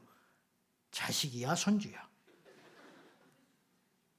근데 그 엄마가 품에 안고 있는 사진 속에서 그 엄마가 자기가 한 일 중에 가장 좋은 일을 했다. 이렇게 이야기를 했어요. 이건 하나님의 창조 질서를 깨진 거예요. 그러니까 하나님이 지금 어디까지 기다려 주실지 난 모르겠어요. 지금 중국에서는 뭘 시도하고 있냐면 인공 자궁을 만들어가지고 공장에서 사람들을 만들어내는 연구를 하고 있어요. 다시 말하지만 저는 예수님이 그 전에 오실 거라고 100% 믿어요. 하나님이 용납하지 않습니다. 하나님이 그냥 두지 않지요. 네. 앞으로 이 세상에 어떤 어마어마한 재앙을 만날지를 모르는 코로나는 아주 작은 경고에 불과한 거예요. 창조주 하나님을 더 이상 이렇게 진노하게 하면 안 돼요. 이 포괄적 차별금지법 안에는 차별의 구제에 대해서 차별받았다고 하는 사람에 대해서 구제하는 정책이 있는 거예요. 그럼 어떻게 하느냐? 차별을 이제 우리나라의 모든 법은요, 저는 법을 전공하지는 않았지만 무죄 추정의 원칙이라는 게 있어요. 무죄 추정의 원칙 들어봤지요? 그러니까 일단 죄인으로 몰지 않아요. 아무리 의심스러워도 이 사람을 죄인으로 전제하지 않고 수사하는 거야. 이게 무죄 추정의 원칙이고, 또 하나는 뭐가 있냐면 어떤 사건이 딱 발생을 하면 피해를 입은 사람이 증명을 해야 돼요. 무슨 말이냐? 우리 가게에 도둑질을 당했다. 내가 물건을 도둑 맞았어. 그러면 근데 어떤 사람이 의심이 돼요. 그 사람이 왔다 간 다음에 없어졌다는 거야. 그러면 나는 그 사람에게 혐의를 씌우려면은 그 사람이 그걸 가져갔다고 하는 CCTV나 혹은 목격자나 이런 것이 나타나야 수사가 되는 거예요. 그 사람을 이제 불러다가 수사할 수 있는 것이죠. 그래요, 안 그래요? 이게 우리나라의 상식이에요. 세상의 모든 법의 상식이에요. 함부로 죄인을 만들지 않는다 이 말이에요. 그런데 이 포괄적 차별금지법은 도대체 얼마나 무시무시한 법인지, 예를 들어서 제가 여기서 설교를 하다가 보면은 여자가 뭐 그렇지 이런 말을 했다고 칩시다. 그러면 어떤 페미니스트가 앉아 있었어. 이 사람이 그것에 충격을 받아가지고 드러내버렸다는 거야. 내 설교를 듣고. 그러면 어떡하냐. 이 사람이 무조건 고발을 해. 나를. 그러면 이 사람은 고발만 딱 하면 끝나는 거예요. 그러면 그때부터 나는 계속 계속 경찰에 불려가가지고 사실은 내가 그런 뜻으로 한 것이 아니다. 이만큼 사유서를 써내야 돼요. 세상의 법은 그렇지 않아요. 세상의 법은 예를 들어서 지금은 내가 뭐 여자가 그렇지. 그러면 이 사람이 피해를 받다 치면 네가 무슨 피해를 받는지 증명을 해야 돼. 경찰에 가서. 그리고 그것이 납득이 될 때 나를 부른단 말이에요. 그러나 이 법은 그렇지 않아요. 여러분, 이 사람의 이 심리라고 하는 것은 피해를 입었다고 하는 건 굉장히 주관적인 거예요. 무슨 말이냐? 길을 가다가 반가워가지고 어깨를 툭 쳤어. 친구야 반가워. 그러면 웃고 지나갔어. 근데 그 다음날 친구야 반가워 뚝 쳤더니 성질을 내. 왜냐? 똑같이 쳤는데 오늘은 컨디션이 안 좋은 거야. 지금 이해돼요? 무슨 말인지? 똑같이 말을 했는데 이 사람은 엄청나게 모욕을 당했다고 느낀다는 거예요. 차별을 받았다고. 어? 이게 얼마나 이게 까다롭고 힘든 법이냐 이 말이에요. 제가 이렇게 동성애는 죄입니다. 설교를 할 수밖에 없어요. 어떤 본문이 나온다든지 설교를 한다든지 매주 그런 설교는 안 하지만 할 날이 온단 말이에요. 1년 365일 중에. 근데 이것이 유튜브에 나가버렸어요. 그러면 그 사람들이 연합해가지고 나를 단체로 딱 고발을 해버려요. 그러면 어떤 일이 벌어지지 아세요? 내가 그것을 시정할 때까지 3천만 원의 벌금을 내야 하고 그걸로 끝나는 것이 아니라 100명이 만약에 나한테 고발을 했다. 이게 제 말이 아니에요. 제가 지금 시간이 없어서 다 말 못하는데 우리 교회 홈페이지에 가시면은 4명의 국회의원이 발의한 포괄적 차별금지법 법안이 그대로 다운로드 받을 수 있도록 내가 해놨어요. 이거는 다 볼 수 있어요. 국회에서 이미 오픈된 것이니까. 읽어보라고요. 제 말이 거짓말인지. 그걸 어떻게 하냐? 이 법이 얼마나 대단한지. 여러분 이런 거 들어보셨지요? 3년 이하의 징역, 500만 원 이하의 징역에 벌금에 처한다. 이하예요, 이하. 그죠? 근데 이 법은 500만 원 이상 상한선이 없어요. 최소가 500만 원이야. 피해 보상액이. 그러니까 징벌은 3천만 원 벌금 내고 그것과 별개로 민사로 내가 법정에 가서 다툴 적에 벌금을 얼마를 내야 되냐면 500만 원 이상 1인당. 그러면 어떻게 하냐 이 말이에요. 그러면 무슨 설교를 할 수 있겠냐고. 이러면 이런다고 걸리고 어린애를 뭐라고 하면 어린애가 모욕당했다고 그러고 요새 학교에서 학생 인권 조례를 애들이 배워가지고 어릴 적부터 조기 성애화를 이루어가지고 조기 성애화 그게 뭔지 아세요? 아주 어릴 때부터 성적으로 그런 쪽으로 발달하게 만들어버리는 거예요. 그거는요 나이 먹으면 다 알게 되는 거예요. 하나님의 섭리에 의해서. 근데 일찌감치 그런 나쁜 못된 교육을 시켜가지고 자유, 인권, 성적 자유권 자기가 성적으로 자유롭게 할 권리가 있다 이거예요. 밖에 가서 잠을 자든 이 사람하고 살든지 말든지 부모는 간섭하지 마라. 나한테 자유권이 있다. 이런 희귀망측한 것을 애들한테 주입시키고 가르쳐가지고 주일날 야 교회 가자 그러면 눈 치긋 들고는 애가 뭐라고 하냐 이만한 애가 엄마 종교에는 자유가 있어요. 이래요. 이놈의 새끼 너 어디서 그런 거 배웠어? 학교에서. 이렇게 나온다니까요. 내 자식인데 내 자식이 아니에요. 이단에 빠진 놈처럼 사입이 이단 집단에 빠져가지고 집 나가는 것처럼 내가 먹이고 입히고 키워줬는데 내 말을 안 들어. 불순종의 자식을 만들어버리는 거예요. 이런 것들이 학생 인권 조례예요. 변증학자 오스기니스는 이 시대의 가장 위협적인 존재를 깃발 3가지로 표현을 했어요. 깃발 3가지. 첫째, 붉은 깃발. 그게 뭐냐? 공산사회주의 사상. 이것이 기독교와 이 시대의 가장 큰 적이다. 여러분, 절대로 공산주의 사상과 기독교는 같이 동행할 수 없어요. 그거는 이념의 문제가 아니에요. 좌파도 좋고 진보도 다 좋은데 여러분 어떻게 북녘땅에 1인 독재치하에 예수의 예자도 입에 오르면 죽는 세상이고 성경을 소지만 하면 죽고 그래서 부모가 예수를 믿어도 자식이 부모가 믿는지 안 믿는지도 모르고 그런 세상이에요. 신앙의 자유가 박탈당하는 거. 이러쿵저러쿵 말할 수가 없어요. 100번 1000번 양보해도 공산사회주의 사상은 반성경적인 사상이에요. 그건 말할 가치가 없어요. 이건 지역의 문제가 아니에요. 호남이냐 영남이냐 진보냐 좌파냐 하는 문제가 아니에요. 우리는 정치 위에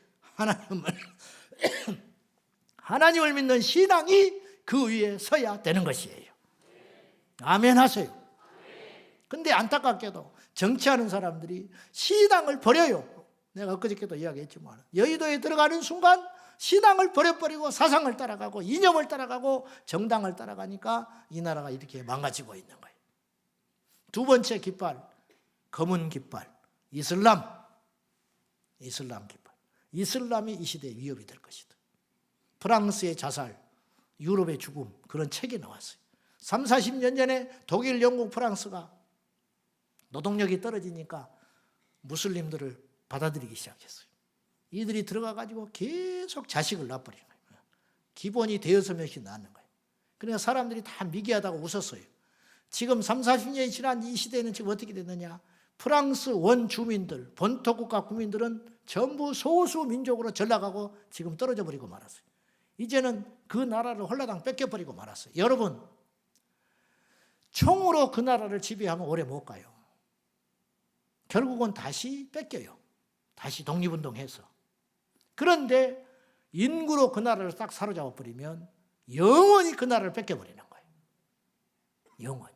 우리나라에 이민정책이 들어와 있어요. 이민들이, 불법 체류자들이. 이들이 와서 계속 자녀를 놓고 지금은 숫자가 적으니까 우리나라의 법망의 지배를 받고 이렇게 웅크리고 있지만은 이들이 숫자가 많아지면 그래서 약 7, 8년 전에 프랑스 파리 시장이 무슬림이었어요. 그러면 이들이 딜을 해요. 무슬림 수장이 가가지고 정치권에 가서 딜을 한다고. 이 사람들은 일사불란하거든요. 우리처럼 이렇게 분열되지 않아요. 우리처럼. 표가 지금 몇백만 표가 있다. 이 사람이 딱 말하면 전부 찍어요. 그럼 어떻게 할래? 그럼 후보가 일단 당선되는 게 급하니까 이들의 말을 다 들어주는 거야. 당신이 시장 되고 당신이 총리가 되고 당신이 국회의원이 되면 우리가 원하는 정책이 이런 것이다. 꼼짝없이 다 들어주는 거야. 그래서 어떤 데게 됐냐? 영국, 프랑스, 독일은 어떻게 됐냐? 무슬림들이 아무것도 안 하고 자식만 계속 낳으면 나라에서 이민자 정책들한테 돈을 막 뿌려대는 거예요. 그래서 자식만 낳으면 서너 명만 낳으면 일 하나도 안 하고 그냥 먹고 살 수 있어요. 그러니까 계속 자식 낳는 거야. 그들은 4명의 철을 들 수 있거든요. 그리고 점점점 그 숫자가 많아지면 그 나라가 뺏겨버렸다니까요, 지금. 그래서 지금 땅을 치고 후회하는 거예요. 그래서 메르켈 총리도 우리 이민정책은 실패했다 이렇게 이야기했어요. 그런 말을 들으면서도 우리나라는 그 길로 가고 있는 거예요, 지금. 이민청을 신설하겠다고 저 난리 법석을 떨고 있어요. 대구의 경북대학교 후문에 이슬람 사원을 짓겠다고. 주택가에. 제가 가봤어요. 담벼락이 2차예요. 벽이 허물어져 있어. 거기 주택가 중심에 땅을 사가지고 모스크를 짓겠다고. 기도처 시끄러워서 살 수가 없어요. 냄새가 나서 살 수가 없어요. 근데 꼼짝도 안 하고 짓고 올라가고 있어요. 우리가 그거 반대하느라 우리 교인들 제가 600명 데리고 내려갔어요. 버스 12대 대절해가지고 또 각자 기차 타고 돈 3천만 원 들었습니다. 그때 왔다 가는데 토요일 날 집회했어요. 눈물이 납니다. 도대체 이게 뭐 하는 짓거리냐. 저는 확신해요. 기도하면 하나님께서 일하시고 행동하면 하나님 이 나라 지켜주세요. 우리는 계속 기도하고 있습니다. 그리고 최근에 어떤 분이 나한테 그러더라고요. 제가 지금 이름이 생각이 안 나는데 그날 대구 집회 갔다 와서 이분이 병이 나버렸어요. 나는 그 사람 안수기도 안 해줬어요. 대구 집회 갔다 와서 이 사람 병 나버렸어요. 저는 확신해요. 이 시대는 지금 싸움의 연속에 있어요. 예수님도 싸우셨고 사도 바울도 싸웠어요. 내가 선한 싸움을 싸우고 우리의 싸움은 악한 싸움이 아니에요. 우리의 싸움은 선한 싸움이어야 해요. 그래가지고 최근에 어떤 일이 있었냐면 이슬람 사원이 이렇게 지어져 가는데 그들이 불법으로 잘못 지어진 것이 발견이 됐어요. 가지고 대구시청에서 대구 동구청에서 그 담당자가 크리스찬이 들어왔어. 이 사람이 이잡듯이 뒤져가지고 발견했어요. 가지고 시정해라. 그 2층을 다시 뜯어내야 돼. 그러니까 못하고 기한이 넘어버렸어요. 검찰에 고발해버렸어요. 공사 중단. 저희가 바라기는 그 터가 완전히 무너지고 그곳에 하나님의 역사가 일어나기를 기도하고 있습니다. 여러분 순진하니 눈 껌뻑껌뻑 뜨고 이렇게 오는 사람들이 속에 무엇을 갖고 있는지 아십니까? 그들의 교리는요, 거짓말하면서 포기하게 돼 있어요. 무슨 말이냐면은 지금 내가 이런 말을 하는 것은 그나마 우리나라의 이슬람 교도가 1%도 채 안 되니까 이런 설교를 할 수 있는 거예요. 나중에는 두려워서 못해요. 여러분, 이 땅의 종교는 이 공존이 가능한 종교가 있어요. 불교와 기독교, 카톨릭과 기독교 공존이 가능해요. 그렇지 않습니까? 우리가 뭐 싸우기를 합니까? 뭘 합니까? 그러나 이슬람은 타종교를 인정하지 않아요. 제가 중학교 세계사에 가니까 그때는 무심코 들었어요. 이슬람의 교리가 기독교는 사랑이고 불교는 자비고 뭐 이런 거 하잖아요. 그러면서 이슬람의 특징에 대해서 이런 말을 했어요. 한쪽에는 칼, 한쪽에는 코란. 그래서 자기 말 안 들으면 죽인다 이거예요. 그러니까 코란을 받아들이든지 죽든지. 그때는 무심코 그냥 들었어요. 이게 무시무시한 말인 거예요. 공존하지 못한다는 거예요. 공존하지 못한다. 그들은 교리상 포교를 위해서는 거짓말도 할 수 있어요. 그래서 총각 행세합니다. 거국에 처가 있는데도 불구하고. 여러분, 우리는 이대로 가면 못 이겨요. 무슬림을. 교리상 이길 수가 없어요. 세계에서 제일 독한 교리를 갖고 있는 그들, 무자비한 교리들 갖고 있어요. 우리는 중직자가 돼도 자식들이 교회 안 나오는 사람이 수두룩해요. 그러나 무슬림들은 100% 무슬림화합니다. 자기 아내도. 배교하면 죽여버립니다. 이걸 명예살인이라고 그래요. 명예살인. 그러니 누가 떠날 수 있겠어요. 가짜든 진짜든 하루에 5번씩 기도해야 되고 라마단 기간이 되면 그걸 지켜야 되고 그들의 율법에 철저히 따라가는 거예요. 그리고 정치화 집단 만드는 거지. 이슬람. 마지막 3번째를 오스기니스는 뭐라고 그러냐면 무지개 깃발로 이야기를 했어요. 육지개지요. 정확히 말하면. 6가지 빛깔의 무지개. 성혁명주의자들이 주창하는 동성애 합법화. 차별금지법이 통과된 나라가 전 세계적으로 약 32개 국가밖에 안 돼요. 그러나 그 나라들이 다 짱짱한 나라들이에요. 미국, 영국, 프랑스, 독일, 세계 선진국가들이 다 넘어갔어요. 그래서 이것이 이렇게 위력을 떨치고 있는 거예요. 참 신기한 것은 이게 마귀가 너무너무 머리가 좋구나. 내가 이렇게 느끼는 게 뭐냐면은 공산주의 진영에는 이 동성애를 허용하지 않아요. 희한하게. 러시아 허용하지 않아요. 중국도 허용하지 않아. 근데 자유민주주의 진영은 다 허용을 했어요. 인권이라는 이름으로, 자유라는 이름으로, 평등이라는 이름으로. 아까 내가 마귀는 언어의 술수가 뛰어나다고 그랬잖아요. 자유, 인권, 평등. 누가 이걸 뭐라 하겠어요? 이걸 앞세워서 마귀가 원하는 세상을 만들어가고 있는 거예요. 이거. 근데 속고 있는 거예요. 그래가지고 하다가 그냥 무너졌어요. 미국에서 파우스트 3호라고 반동성애 운동하고 가족 살리기 운동하는 분이 국회에 와서 심포지움하고 우리 교회에 와서 제가 이야기를 하는 중에 이렇게 말을 했어요. 아니 미국의 교회는 뭐하고 있었냐. 그 포괄적 차별금지법에 이런 악법인 줄 모르고 통과되려고 할 때 뭐하고 있었냐. 그랬더니 이분이 한숨을 푹 쉬면서 이렇게 말했어요. 미국 교회가 깨어있지를 못했다. 미국 교회가요. 동성애자들도 포용해야 한 전도 대상자라고 접근을 했다는 거예요. 그래서 가만히 있었대요. 그리고 완전히 쪼개져 버린 거예요. 미국 교회가. 영국의 윌리엄스 변호사가 유일하게 여자 변호사인데 이분이 유일하게 영국에서 눈뜬 사람이에요. 그 당시. 포괄적 차별금지법이 통과된다고 영국 의회에서 계속 들썩들썩 할 때 이분만 유일하게 이 법이 얼마나 무시무시한 법인지 알고 기독교 생태계를 파괴하는 줄 알고 미국 교회를 다니면서 두드렸어요. 목사님들 이 법 막아야 됩니다. 막아야 됩니다. 목사님들이 괜찮아요. 괜찮아요. 우리는 상관없어요. 저희가 알아본 바로는 종교의 자유는 침해하지 않는데요. 설교권에 침해당하지 않는데요. 그렇게 말을 했어요. 그러나 속았어요. 마치 독일의 히틀러가 독일을 한 손에 휘어지고 야욕에 불타기 전에 독일에 있는 교회 목사들을 초대해가지고 내가 당신들에게 신앙의 자유를 허용할 것이고 나에게 협조해달라고 부탁을 했을 때 독일의 목사들의 교회들이 전부 거기에 속아버린 것처럼, 그리고 나서 제멋대로 했어요. 이 이야기가 책이 어떤 책이냐, 국가가 하나님을 잊을 때 이 책에 나오는 내용. 국가가 하나님을 잊으면 그 나라는 망하는 거예요. 국가가 하나님을 인정하지 않으면, 국가 지도자가 하나님을 경외하지 않으면 그 나라는 소망이 없는 것입니다. 자, 그럼 어떻게 해야 되냐? 행동해야 됩니다. 바보는 결심만 해요. 결심만 해요. 앉아서 걱정만 해요.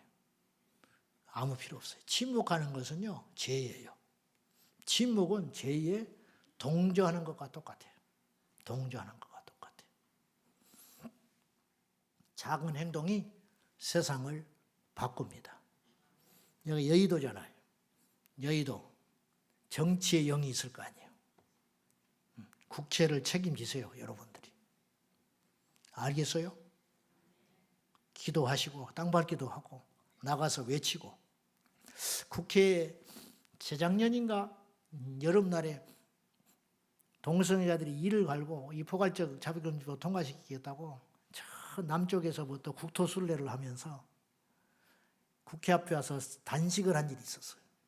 그래서 우리도 알고 비상 걸려가지고, 그러니까 이제 국회의원들이 설득당할까 봐 거기다가 천막을 쳐놓고 동성애자들이 거기서 단식을 하는지 어쩐지 난 모르겠지만은 어쨌든 단식에 들어가고 있었어요. 끝장을 보겠다고. 그 회기 동안에 포괄적 자비금지법 통과시켜야 한다고 프랭카드 걸어놓고. 그래가지고 우리도 맞불로 반대한다고 이제 서로 갔어요.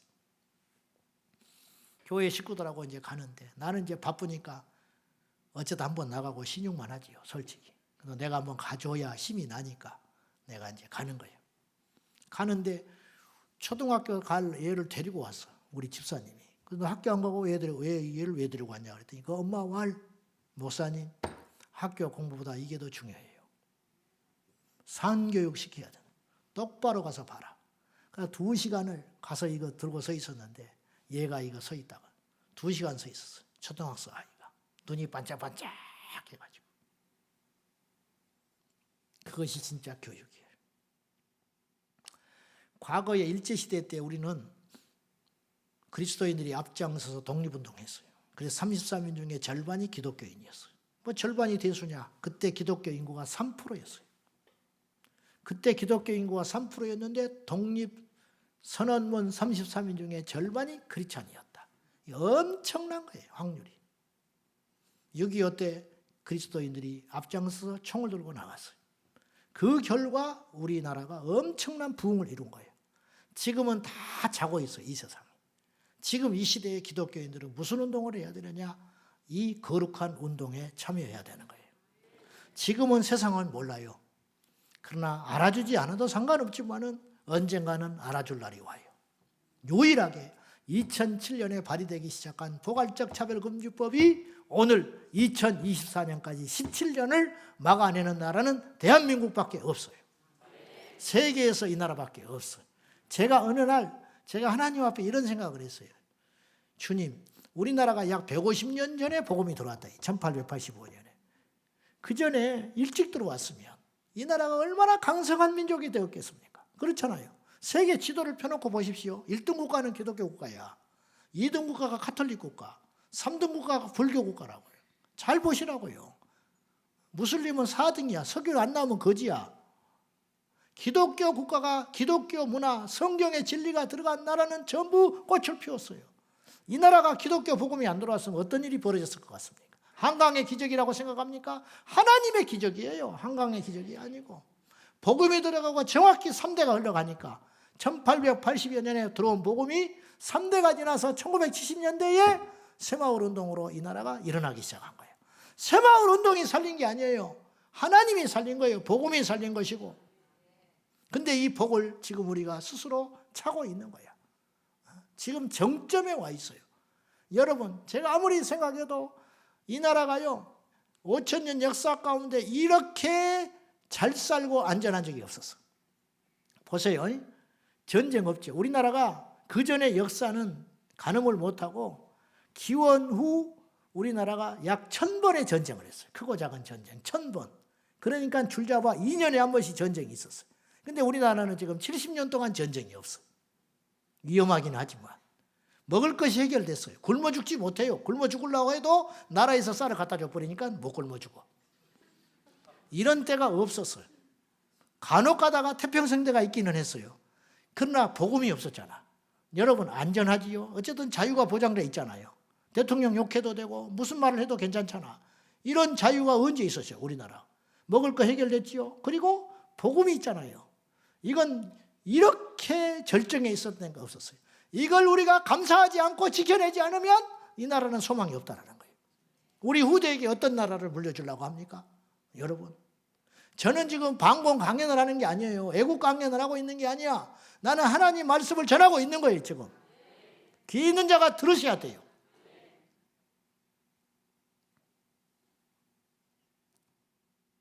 제가 복음이 일찍 들어왔으면 얼마나 좋았겠습니까? 근데 내가 깨달았어. 이때를 위한 것이구나.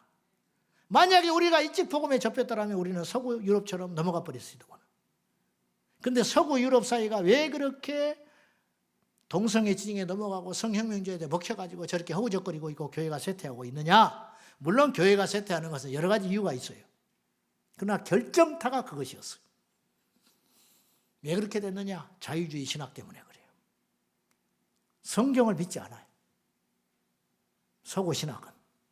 다행히 우리나라는 하나님이 보호하사 성경을 그래도 참 말도 안 되는 소리지만은 성경을 하나님의 말씀으로 믿는 교회와 성도가 99%. 그래서 지켜지고 있는 거예요. 그래서 동성애가 죄라고 그러면 말을 못하는 거예요.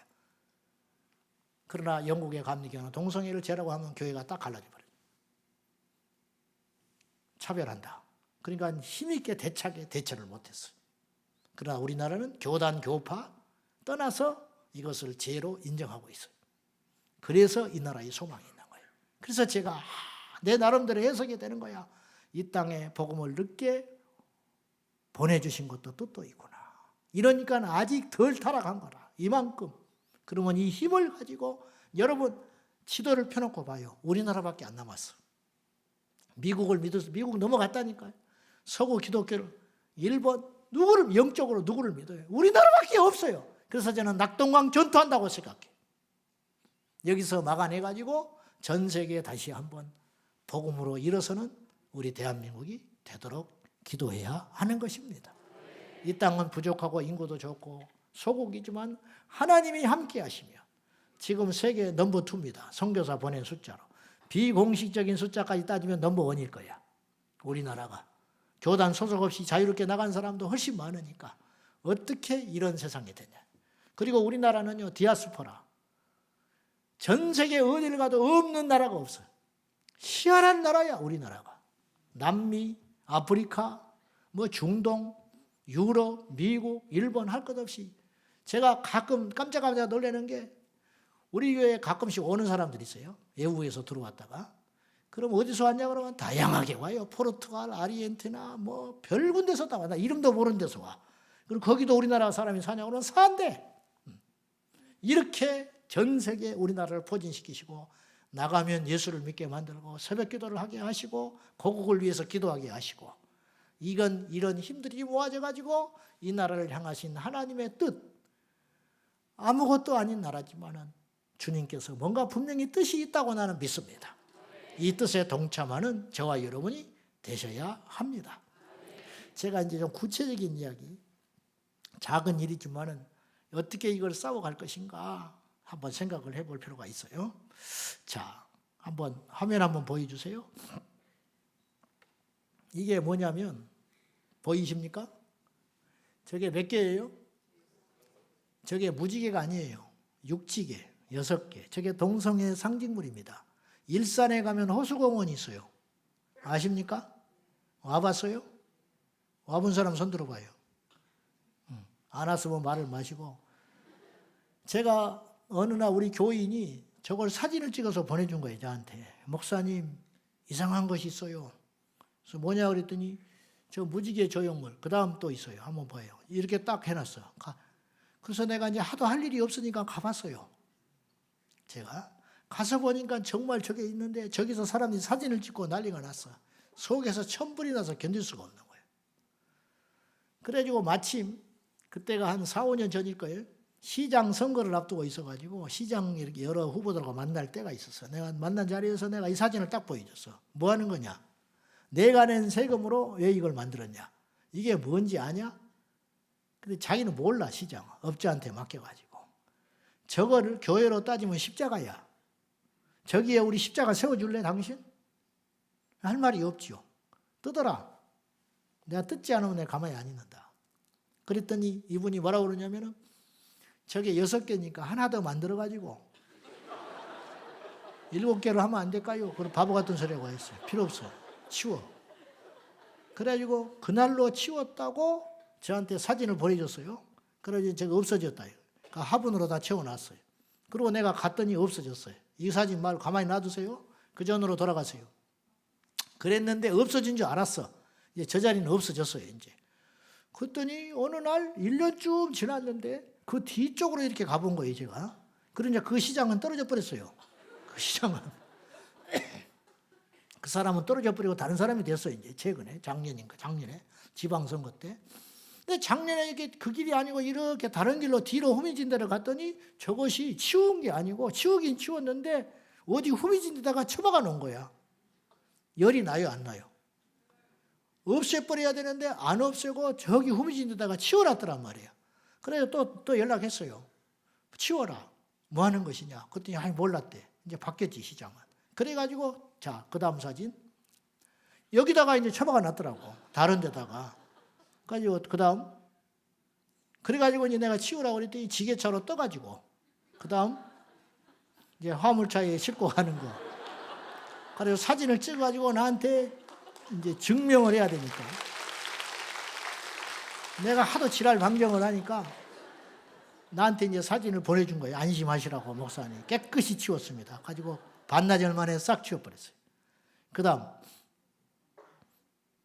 그저 그 자리에 이제 저렇게 이제 다른 걸로 채워진 것이지. 그 다음. 예. 그 다음. 이게 뭔지 아십니까? 몇 년 전에 연천에 10만 평인가 땅을 이슬람에서 사놓은 땅이 있었어요. 거기다가 이슬람 자기들 이제 위장을 한 거예요. 7,000평을 허가를 냈어요. 캠프장으로 허가를 냈는데 말은 캠프장이지만 거기다가 이슬람 이제 타운을 건설하기 위한 시작을 한 거예요.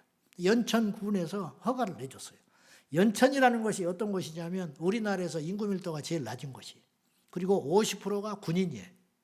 그리고 70% 이상이 70대 이상의 노인이에요. 그러니까 군인들은 계속 몰갈이 하잖아요. 그러니까 지역 사안에 대해서 관심이 없어. 그러니까 무슨 일이 일어나는지 관심도 없는 지역이에요. 근데 이제 저기다가 이제 저 지역은 아니고 저 땅은 아니고 내가 저건 왜 보냈냐면 저게 뭔지 아세요? 초승달입니다. 초승달. 여러분 전국에 제가 다녀보면 이게 종종 있어요. 저게 화분인데 초승달 화분이에요. 초승달이 이슬람을 상징하는 것입니다. 그러니까 이 사람들이 돈을 매겨가지고 공공장소에다가 저런 조형물을 엄청나게 지금 놓고 있어요. 그 다음. 저게 뭐냐. 이제 연천 군 앞에 저걸 딱 세워놨어. 그래가지고 이제 난리를 쳐서 그걸 치우라고 했더니 잘라버렸어요. 자르는 걸로 합의를 봤어요. 그 다음에 저렇게 이제 잘라버렸단 말이에요. 그 다음 저게 원래 저렇게 있었어요. 초승달 모양이 있었는데 자른 거예요. 그 다음 저게 뭐냐면은 이슬람 캠핑장 반대한다고 우리가 서명을 받아줬고요. 우리 성도들 데리고 나가가지고 그 지역 주민인 것처럼 해가지고 시위한 거예요. 그래서 제가 그 앞에 소리 질렀어요. 군수 나와라. 근데 군수가 교회 집사야. 근데 정신이 그 정도야. 그 사람 공천 못 받아서 떨어져 버렸어요. 그 다음 그래가지고 이제 우리가 이제 저렇게 하고 해가지고 그다음 이제 저거는 이제 그 주민들 대책위원들이 하고 이렇게 했어요. 그다음 이제 저기 시위하는 장면.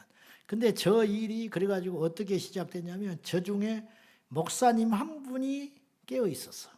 연천군의 교회 목사님 한 분이 저를 찾아왔었어요. 몇 년 전에. 그래서 이야기를 듣고 그럼 내가 어떻게 도와줄 거나. 그래서 제가 협력하면서 저것이 이제 시작돼가 돼가지고 결국은 어떻게 됐냐. 그 다음 군수가 완전히 그걸 허가 취소 명령을 내려버렸어요. 허가 취소를 내린 다음에 30일인가 거기서 이의 신청을 하지 않으면 그것이 끝나요. 근데 거기서 이의 신청하면서 행정소송을 하면 재판을 가야 돼요. 우리는 그것까지 염두에 뒀어요. 그러면 굉장히 복잡해져요. 근데 다행히 그들이 내부에 무슨 사정이 생겼는지 어쨌는지 그 기한을 넘겨버렸어. 그래가지고 오늘 낮에도 제가 그 목사님한테 통화를 이제 가끔 전화를 해요. 걱정이 돼서 거기는 어떻게 되고 있냐 했더니 그 땅은 이제 완전히 이슬람에서 아무것도 할 수 없도록 그렇게 딱 돼버렸고 장기적으로는 그 땅을 군에서 매입을 해가지고 공공장소로 하는 것으로 가는 것이 어떠냐. 그것이 이제 우리 기도의 제목이에요. 그래서 저는 이렇게 생각해요. 교회를 100개 세우는 것보다 저기 하나 들어오는 걸 막는 것이 더 큰 일이에요. 여러분, 내 집을 지키는 일은 여러 가지가 있어요. 밖에 나가서 돈을 버는 것도 내 집을 지키는 거예요. 그렇죠? 내가 집에서 살림을 열심히 하는 것도 우리 집을 지키는 거예요. 자식은 공부를 열심히 하는 것도 우리 집을 지키는 거예요. 우리 집에 들어온 도둑놈을 맞서서 물리치는 것도 우리 집을 지키는 일이라고. 복음을 전한다는 것은 여러 가지 방법이 있어요. 하나님의 일을 한다는 건 여러 가지 일이 있는 것입니다. 믿으십니까? 노방에서 전도하는 것도 하나님의 일이고 저렇게 이방 종교를 막아내서 이 땅을 거룩한 땅으로 지켜내는 것도 하나님의 일이라는 걸 기억하셔야 돼요. 그 다음에 요건 뭐냐면 우리 주변에 얼마나 많이 동성애 문화들이 퍼져 있는지 보시라고요. 코카콜라 6개지요? 6지개. 그 다음 펩시콜라. 그 다음 디즈니. 뒤질라고 그러는 거예요. 애들 데리고 순진한 이렇게 그렇게 앞세우고 헐리우드는 넘어갔어요 이미. 그 다음 나이키. 그 다음 트위터. 그 다음 아디다스. 그 다음 게스. 그 다음 유튜브. 그 다음 KFC 저 할아버지. 그 다음 이케아. 그 다음 다양한 목소리 뭐 좋아하지요? 다양성. 이게 무서운 말이에요. 리바이스. 그 다음 아마존. 또 맥도날드. 또 버거킹. 지난 몇 년 전에 우리가요 지금 우리 주변에 너무 밀려 들어와 있어요. 그러니까 입을 것도 없고 신을 것도 없고 먹을 것도 없어. 여름에 시청에 가서 몇 년 전에 우리 성도들 가지고 함께 반동성애 집회하고 오는데 애들이 배고프다고 버거킹 가서 처먹고 있더라고. 그래서 야 이놈아 이게 어딘지 아냐? 모르는 거예요 우리가. 그 다음 구글. 그 다음 애플. 그 다음 마이크로소프트. 그 다음 빠질 수 없죠. 스타벅스. 제가 스타벅스 가지 마라 그래요. 가지 마라. 친동성애 기업이 셀 수 없이 많지만은 가지 마라. 근데 지난번에 영락교회에서 반동성애 집회가 있었거든요. 끝나고 났더니 사례비는 못 준다고 그러면서 상품권을 줬어. 집에 와서 보니까 스타벅스 카드. 이걸 버려버리지도 못하고 쓰지도 못하고 집사람한테 줬더니 또 속없이 좋대. 환장하겠더만. 스타벅스 가지 말라고. 텀블러 들고 다니지 마라. 부끄러운 것이. 어떤 목사는 전국에 전 세계 외국 나갈 일이 있으면 스타벅스 텀블러만 수집하는 인간도 있어요. 몰라서 그러는 거예요. 영적으로 몰라서 그러는 거라고. 우리는 적어도 이걸 지킬 수 있어야 돼요. 그래서 제가 스타벅스 가지 마라. 우리 성도들한테 종종 이야기하는데 우리 초신자 하나가 뭘 모르는 거예요. 이제 그 설교를 그 이야기를 안 들은 거예요. 내가 매일 그 이야기를 안 하니까. 어느 날 주일 예배를 끝나고 나는 이제 집으로 가는데 어떤 초신자 한 사람이 스타벅스를 여기다가 담아가지고 넉 잔을 들고 와가지고 나를 보더니 목사님 한 잔 하라고 나를 줬어요. 근데 초신자잖아. 새신자를 두고 이거 가면 안 된다 어쩌다 말하기도 그렇고 그래서 받았어요. 받아가지고 집으로 가는데 교인을 딱 만난 거예요. 그 변명할 수도 없고 어쩔 수도 없고 미쳐버렸단 말이에요. 그래서 내가 그때 깨달았어요. 목회가 힘들다. 지는 처먹지 말라고 입에 거품 물고 말하면서 지는 스타벅스 잔 들고 길거리를 활보하고 있다. 씩 웃고 지나가더만. 위선자. 말씀 맺으랍니다. 우리는 행동해야 됩니다. 제가 이렇게 작은 이야기를 하는 것은 내 의도 아니고 자랑도 아닙니다. 저는 심장이 두 개 있다면 한쪽 심장에는 교회가 있고 한쪽 심장에는 성경이 있습니다. 교회와 성경을 지켜내기 위해서 이 적들이 나타났어요. 우리가 예상하지 못한 성이라고 하는 이 엄청난 남녀노소를 막론하고 자극할 수 있는 이 주제를 가지고 사탄이 뒤집어쓰고 지금 각계강측을 노리고 나타나고 있어요. 이제 마약이 밀려 들어오고 말할 것도 없어요. 지금 이 세상이 난리와 난리. 오늘 본문의 말씀처럼 말세를 향하여 가고 있어요. 이때를 위해서 우리가 지키기 위해서는 어떻게 해야 되냐? 항상 깨어서 기도하고 싸울 수 있어야 됩니다. 마지막으로 영상을 하나 보실 텐데 저는 이 운동을 지금 하고 있는데 여러분 행동하셔야 됩니다. 국회에 나가셔서 프랭카드도 드시고 1인 피켓 시위도 하시고 올여름에도 여지없이 저 동성애 진영에서 시청 앞에서 또 그것을 하려고 할 거예요. 우리는 가열차게 막아야 돼요.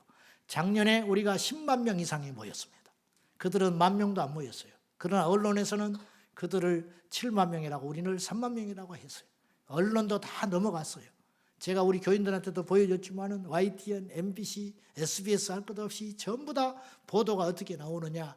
예를 들어서 1분 뉴스가 나온다면 50초는 그들의 이야기. 그리고 우리는 10초. 그것도 아주 교묘하게 영상을 짜집게 해가지고 마치 비참하게 그냥 한쪽에서 걔들은 뭐 대단한 무슨 애국 지사인 마냥 핍박을 받는 집단처럼 대단한 일을 하고 있는 것처럼 미화해가지고 지금 언론도 다 넘어갔어요. 유튜브 찾아보시라고. 작년에 동성애 집회하는 걸 딱 치면 딱 나와요. 제 말이 틀림이 없어. 제가 우리 성도들한테 보여줬어요. 그대로 이 뉴스를 봐라. 지금 현재가 그렇다. 이 시대가. 이 기울어진 운동량에서 그나마 우리가 10만 명씩 15만 명씩 모이니까 정치권이 함부로 밀어붙이지를 못하고 있는 거예요. 결국은 정치는 수대결이거든요. 정치는 이렇게 중요한 것입니다. 정치가 무너지면 이 나라는 끝장이에요.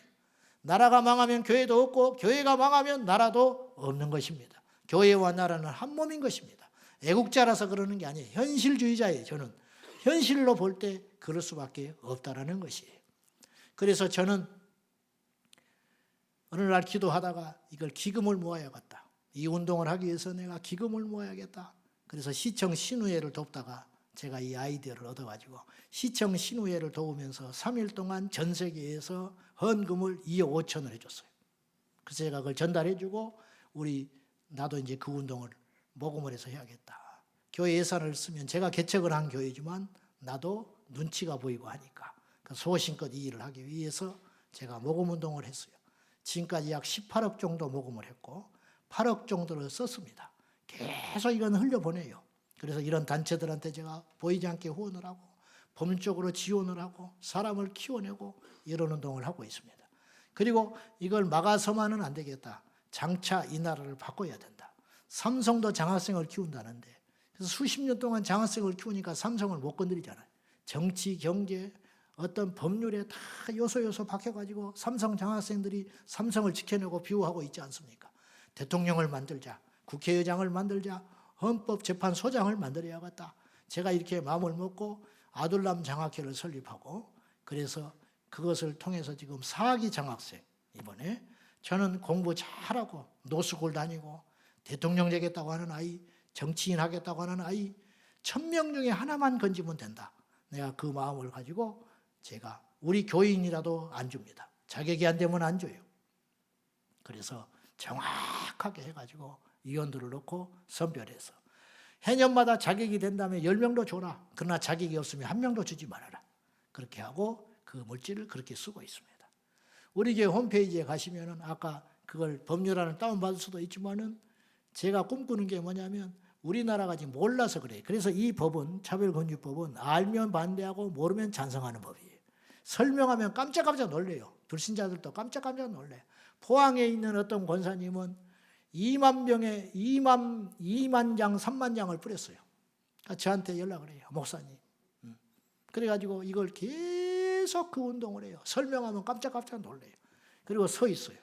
우리 교회에도 성도들이 이 강남에게도 서 있고 전철역에도 서 있고 이런 팀들이 있습니다.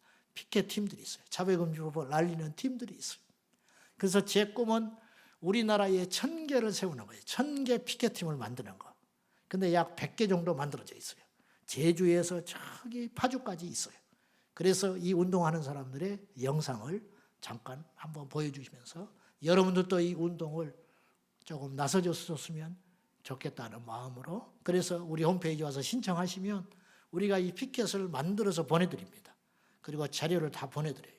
그래서 한번 보십시다. 우리가 지금 포괄적 차별금지법 피켓 반대 운동하고 있는데 전국에 1000개가 일어나면 좋겠다. 전국 도시에서 1000개의 피켓팅 운동하는 팀이 일어날 수 있다면 이것이 큰 역사가 일어날 수 있겠다.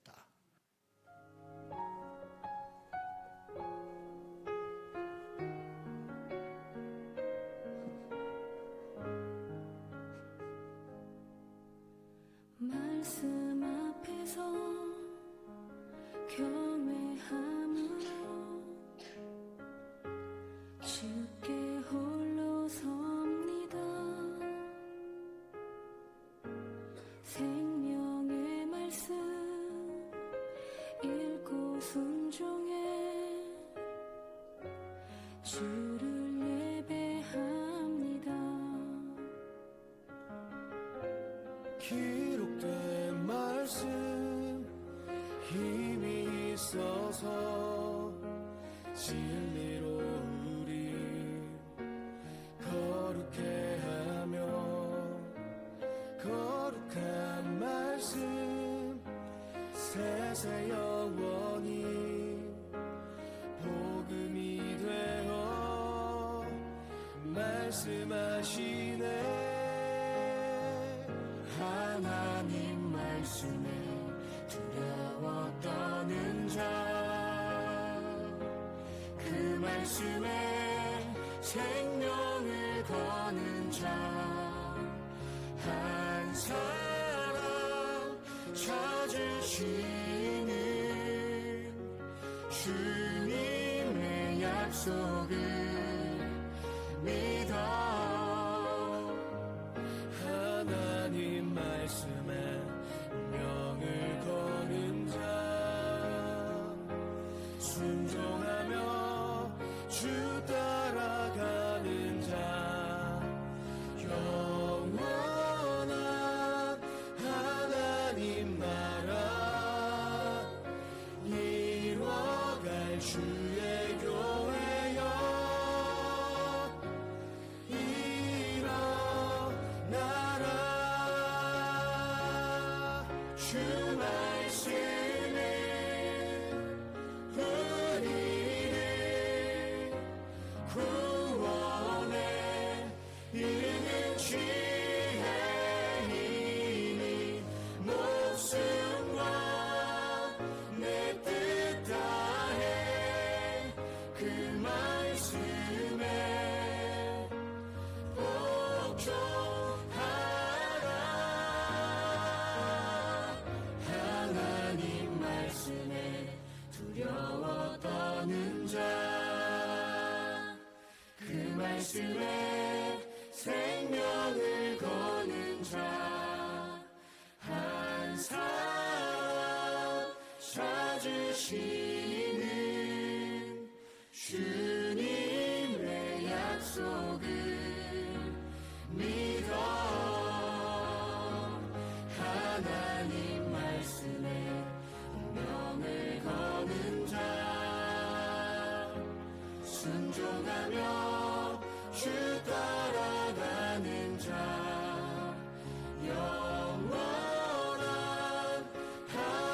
하나님 나라 이뤄갈 주의 교회여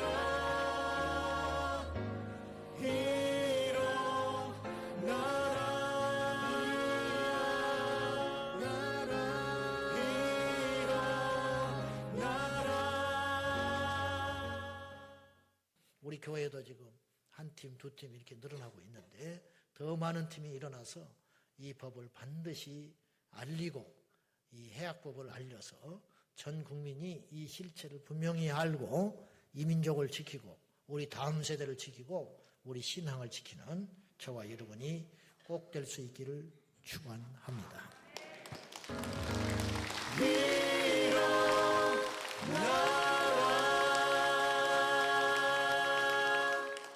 여러분, 이들이 정상입니까? 이들을 손가락질하고 지나가는 사람이 정상입니까? 잘 생각해 보시고 우리 하나님 앞에 가면 다 섭니다. 물론 우리 모두가 나서서 저거 할 수는 없지요.